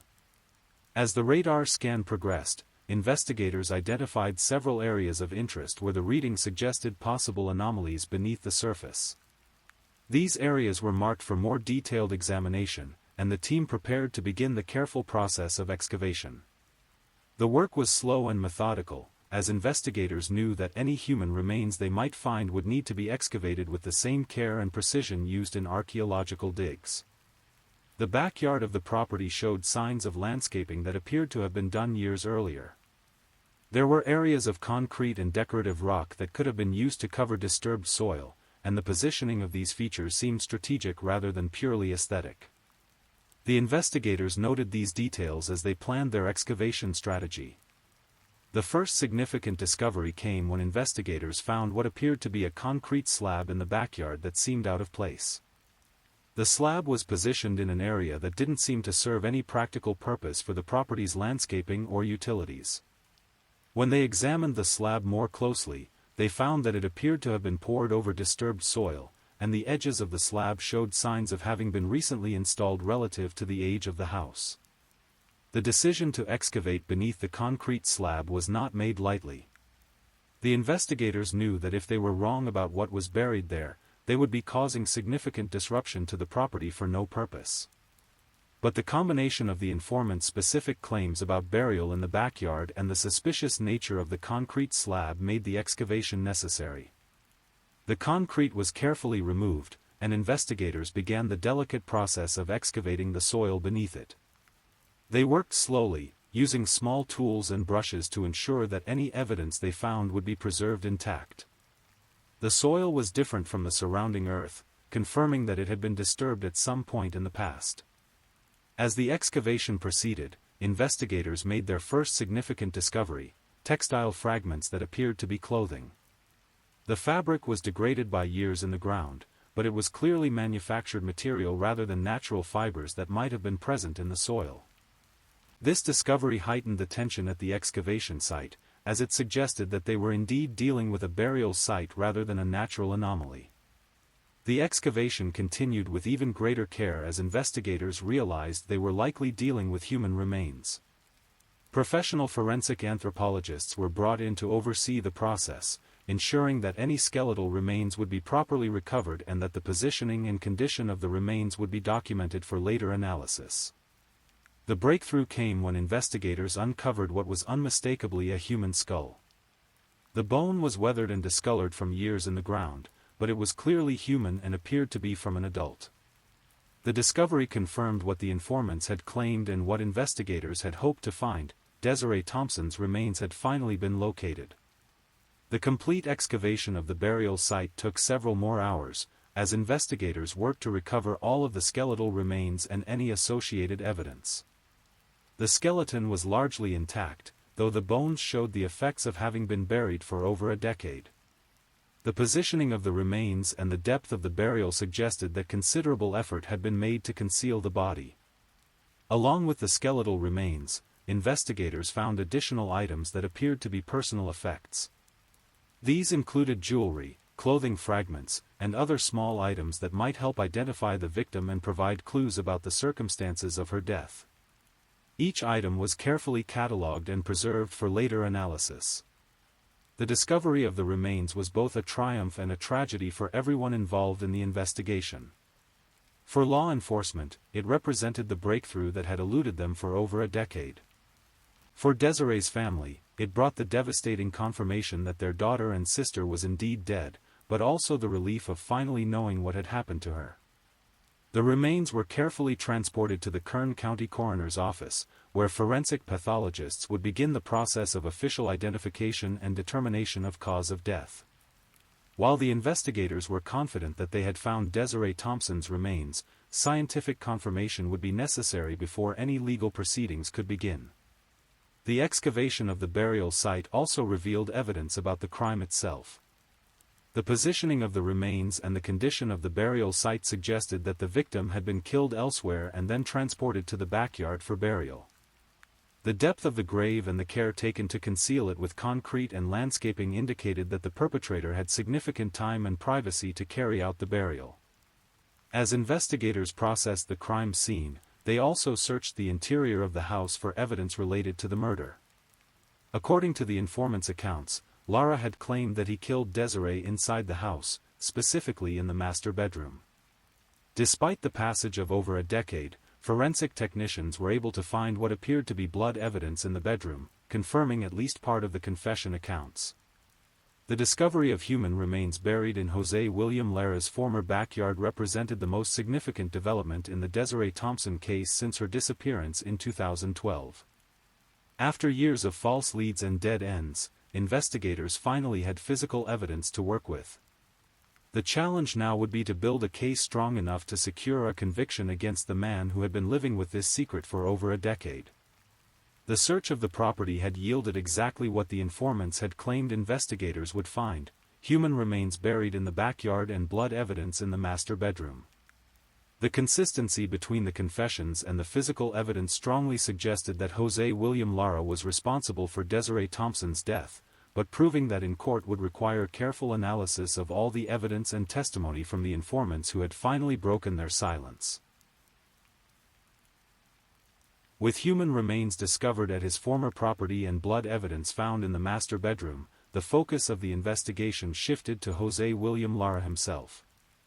The 60-year-old man who had lived quietly in California City for years was about to face the consequences of a crime he had committed over a decade earlier. The arrest of Jose William Lara was carried out with the methodical precision that had characterized the entire investigation. Law enforcement agencies had learned from experience that arrests in major cases need to be handled carefully to ensure that evidence is preserved and that the suspect's rights are protected. Any procedural errors at this stage could potentially compromise the entire case. Lara was taken into custody without incident, though sources close to the investigation noted that he appeared unsurprised by the arrest. This reaction was consistent with the accounts provided by the informants, who had described a man who seemed to be carrying a heavy burden of guilt and who may have been expecting this day to come eventually. The interrogation of Jose William Lara began with standard procedures, including the reading of Miranda rights and the establishment of his willingness to speak with investigators. What followed was a confession that provided details about the night of January 7, 2012, that had been hidden for over a decade. According to Lara's confession, his encounter with Desiree Thompson was not the result of a long-standing relationship or even a casual acquaintance. Instead, he claimed that he had met her on the evening of her disappearance and had invited her to his house for drinks. The casual nature of their meeting makes the subsequent violence even more shocking and senseless. Lara's account of the evening's events was chilling in its matter-of-fact tone. He described how he had invited Desiree to his house, how they had consumed alcohol together, and how the evening had taken a violent turn. According to his confession, he had assaulted Desiree by bashing her head against a mini refrigerator in his house, and then stabbed her to death in his bedroom. The brutality of the attack, as described in Lara's confession, was consistent with the evidence found at the crime scene.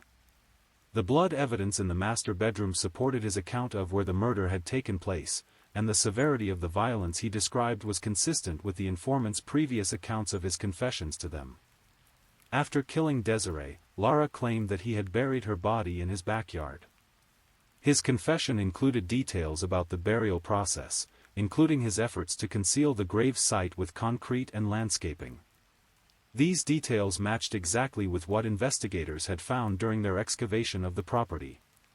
What made Lara's confession particularly significant was not just the details he provided, but the way it corroborated the accounts that had been provided by the informants.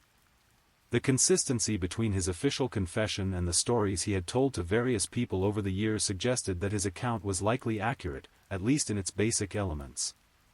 The psychological profile that emerged from Lara's confession and the accounts of his previous admissions painted a picture of a man who had been unable to live with the secret of what he had done. His compulsive need to tell others about his crime suggested someone who was seeking either absolution or attention, or perhaps simply someone who was psychologically incapable of keeping such a significant secret. The motive for the murder remained somewhat unclear. Lara's confession did not provide a clear explanation for why he had killed Desiree, beyond suggesting that the violence had erupted spontaneously during their evening together.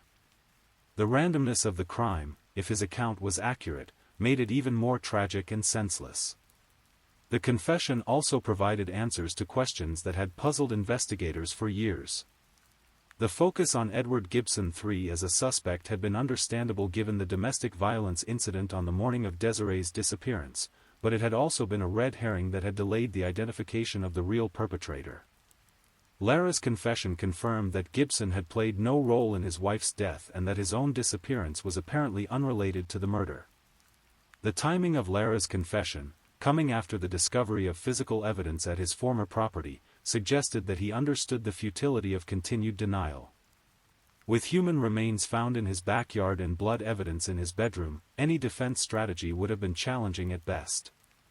His decision to confess may have been motivated by a desire to avoid the death penalty or to finally relieve himself of the burden of secrecy he had carried for so long. For investigators, the confession provided the final piece of the puzzle they had been working to solve for over a decade. The combination of physical evidence, witness testimony from the informants, and Lara's own admission created a compelling case for prosecution.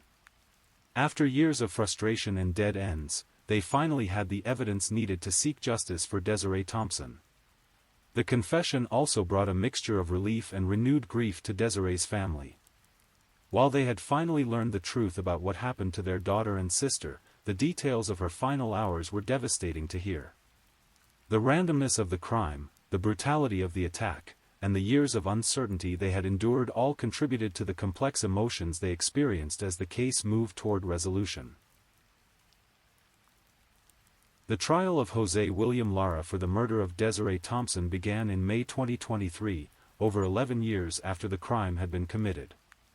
The delay between the crime and the trial was unusual even by the standards of cold cases, but it reflected the unique circumstances of a case that had remained unsolved for over a decade before finally yielding to persistent investigation and the power of guilt to overcome silence. The prosecution's case was built on multiple pillars of evidence that, taken together, painted a compelling picture of Lara's guilt.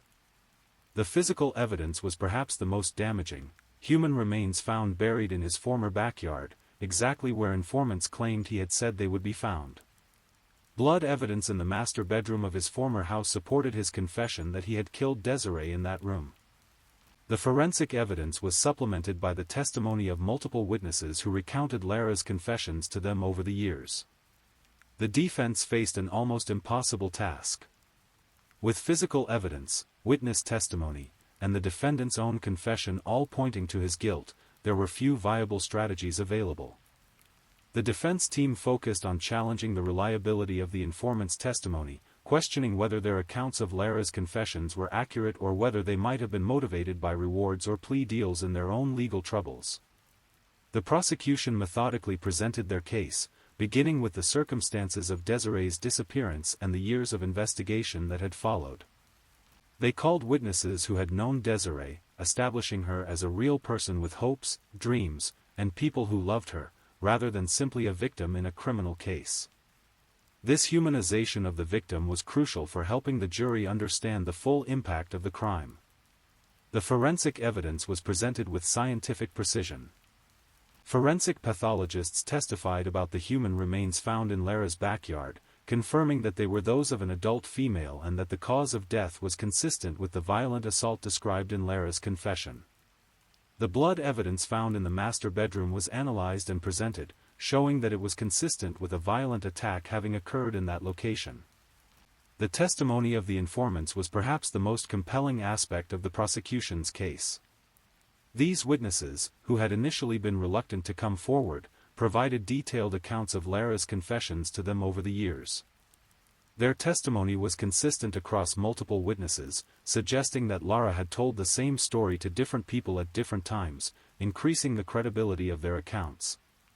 One of the most powerful moments in the trial came when the prosecution played recordings of Lara's confession to investigators. In his own words, the defendant described the events of January 7, 2012, including details about how he had met Desiree, how he had killed her, and how he had buried her body in his backyard. The matter-of-fact tone of his confession was chilling, suggesting a man who had become comfortable with the horror of what he had done. The defense's cross-examination of the informants focused on their credibility and potential motivations for coming forward. They questioned whether the witnesses might have been seeking favorable treatment in their own legal cases or whether they might have been offered rewards for their testimony.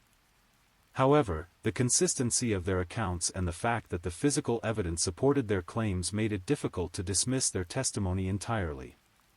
The defense also attempted to raise questions about the forensic evidence, suggesting that the blood found in the master bedroom might have been from sources other than the victim, or that the human remains found in the backyard might have been buried there by someone other than Lara. However, these alternative theories were not well supported by the evidence and seemed to be grasping at straws rather than presenting viable alternatives to the prosecution's case. As the trial progressed, it became clear that the weight of evidence against Lara was overwhelming. The combination of physical evidence, witness testimony, and his own confession created a case that would be difficult for any jury to reject. The prosecution had successfully connected the dots between Desiree's disappearance, the informant's accounts, and the physical evidence found at Lara's former property. The closing arguments brought the case full circle, with the prosecution emphasizing the strength of their evidence and the justice that Desiree Thompson deserved after over a decade of her family not knowing what had happened to her. They painted a picture of a senseless crime that had been hidden for years, but had finally been brought to light through the persistence of investigators and the power of guilt to overcome silence. The defense's closing argument focused on raising doubt about the reliability of the evidence and the motivations of the witnesses. They argued that the case was built on the testimony of unreliable informants and that the physical evidence, while suggestive, was not definitively linked to their client. However, their arguments seemed to lack conviction, as if they knew they were fighting an uphill battle against overwhelming evidence. The jury deliberated for less than a day before returning with their verdict, guilty of murder in the first degree. The quick deliberation suggested that the jurors had found the prosecution's case compelling and that they had little doubt about Lara's guilt. The verdict brought a measure of justice for Desiree Thompson and closure for her family, who had waited over 11 years for answers. The sentencing phase of the trial provided an opportunity for Desiree's family members to address the court and to share their memories of her and their experiences during the years when her fate was unknown. Their victim impact statements were powerful reminders of the human cost of violent crime and the long-lasting effects that such crimes have on families and communities. Desiree's mother, Sherry Smith, spoke about the years of uncertainty and grief that had followed her daughter's disappearance. She described the sleepless nights, the false hopes raised by potential leads, and the devastating impact that not knowing what had happened to Desiree had on her family. Her statement was a powerful reminder that the victims of violent crime include not only those who are killed, but also their loved ones who are left to cope with the aftermath. Jose William Lara was sentenced to 25 years in prison. The sentence reflected the severity of the crime and the impact it had on the victim's family and community. At 60 years old, Lara would likely spend part of his life in prison, paying for a crime that had taken the life of a 30-year-old woman who had been trying to rebuild her life. The conclusion of the trial brought a measure of closure to a case that had haunted the California city community for over a decade. The resolution of the case also provided validation for the investigative techniques that had finally cracked it, particularly the importance of following up on informant tips and the value of persistence in cold case investigations. For law enforcement, the case served as a reminder that even the coldest cases can sometimes be solved through a combination of traditional investigative techniques and new information. The Desiree Thompson case had been solved not through advanced forensic technology, but through the oldest method of criminal investigation, getting people to talk. The case also highlighted the importance of victim advocacy and the role that families play in keeping cold cases alive. Without Sherry Smith's persistent efforts to keep her daughter's case in the public eye, it's possible that the investigation might have been forgotten entirely. Her advocacy served as a reminder that every cold case represents a real person whose life was cut short and whose family deserves answers. The story of Desiree Thompson's disappearance and murder offers several important lessons about crime, investigation, and the power of persistence. Her case demonstrates how a crime can remain hidden for years, even when the perpetrator is living openly in the same community where the crime occurred. It also shows how guilt can be both a burden and a weakness for criminals, eventually leading to their downfall. The case highlights the importance of not giving up on cold cases, even when they seem hopeless. The breakthrough that finally solved Desiree's case came not from new technology or investigative techniques, but from people finally deciding to speak up about what they knew. This reminder that human sources remain one of the most valuable tools in criminal investigation is particularly relevant in an era when technology often dominates discussions about crime solving. The long delay between Desiree's disappearance and the resolution of her case also demonstrates the lasting impact that violent crime has on families and communities. For over 11 years, Desiree's family lived with uncertainty about what had happened to her, while her community remained unaware that a murderer was living among them.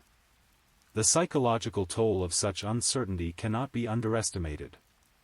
The case also raises questions about the initial investigation and whether opportunities might have been missed to solve the case sooner. The focus on Edward Gibson III as a suspect, while understandable given the domestic violence incident on the day of Desiree's disappearance, may have delayed the identification of the real perpetrator. This serves as a reminder that investigations must remain open to all possibilities, even when early evidence seems to point in a particular direction. Finally, the Desiree Thompson case serves as a tribute to the power of a mother's love and determination. Sherry Smith's refusal to give up on finding answers about her daughter's disappearance was instrumental in keeping the case alive during the long years when it seemed hopeless. Her advocacy and persistence serve as an inspiration to other families dealing with similar tragedies. Today, Jose William Lara sits in prison, serving his 25-year sentence for a crime that he kept secret for over a decade. Desiree Thompson's remains have been laid to rest, and her family finally has the answers they sought for so long. The case serves as a reminder that justice may be delayed, but it is not always denied, and that sometimes the most important breakthroughs come from the most human of sources, the inability to keep a terrible secret. The desert around California City continues to stretch for miles in every direction, holding who knows what other secrets in its vast expanses. But for the Thompson family, the mystery that had haunted them for over a decade has finally been solved. Desiree can finally rest in peace, and her family can begin the long process of healing from their loss. In the end, the case of Desiree Thompson reminds us that behind every crime statistic is a real person whose life mattered, whose disappearance affected countless others, and whose story deserves to be told. Her case may be closed, but her memory lives on in the hearts of those who loved her and, in the lessons, learned from the long journey to justice. Thank you for listening to tonight's true crime story. Rest peacefully, knowing that another story awaits you next time, ready to accompany you on another journey toward restorative sleep. But if you're still awake, don't forget to like and subscribe so you don't miss our next true crime stories. And until next time, stay safe and take care. Good night.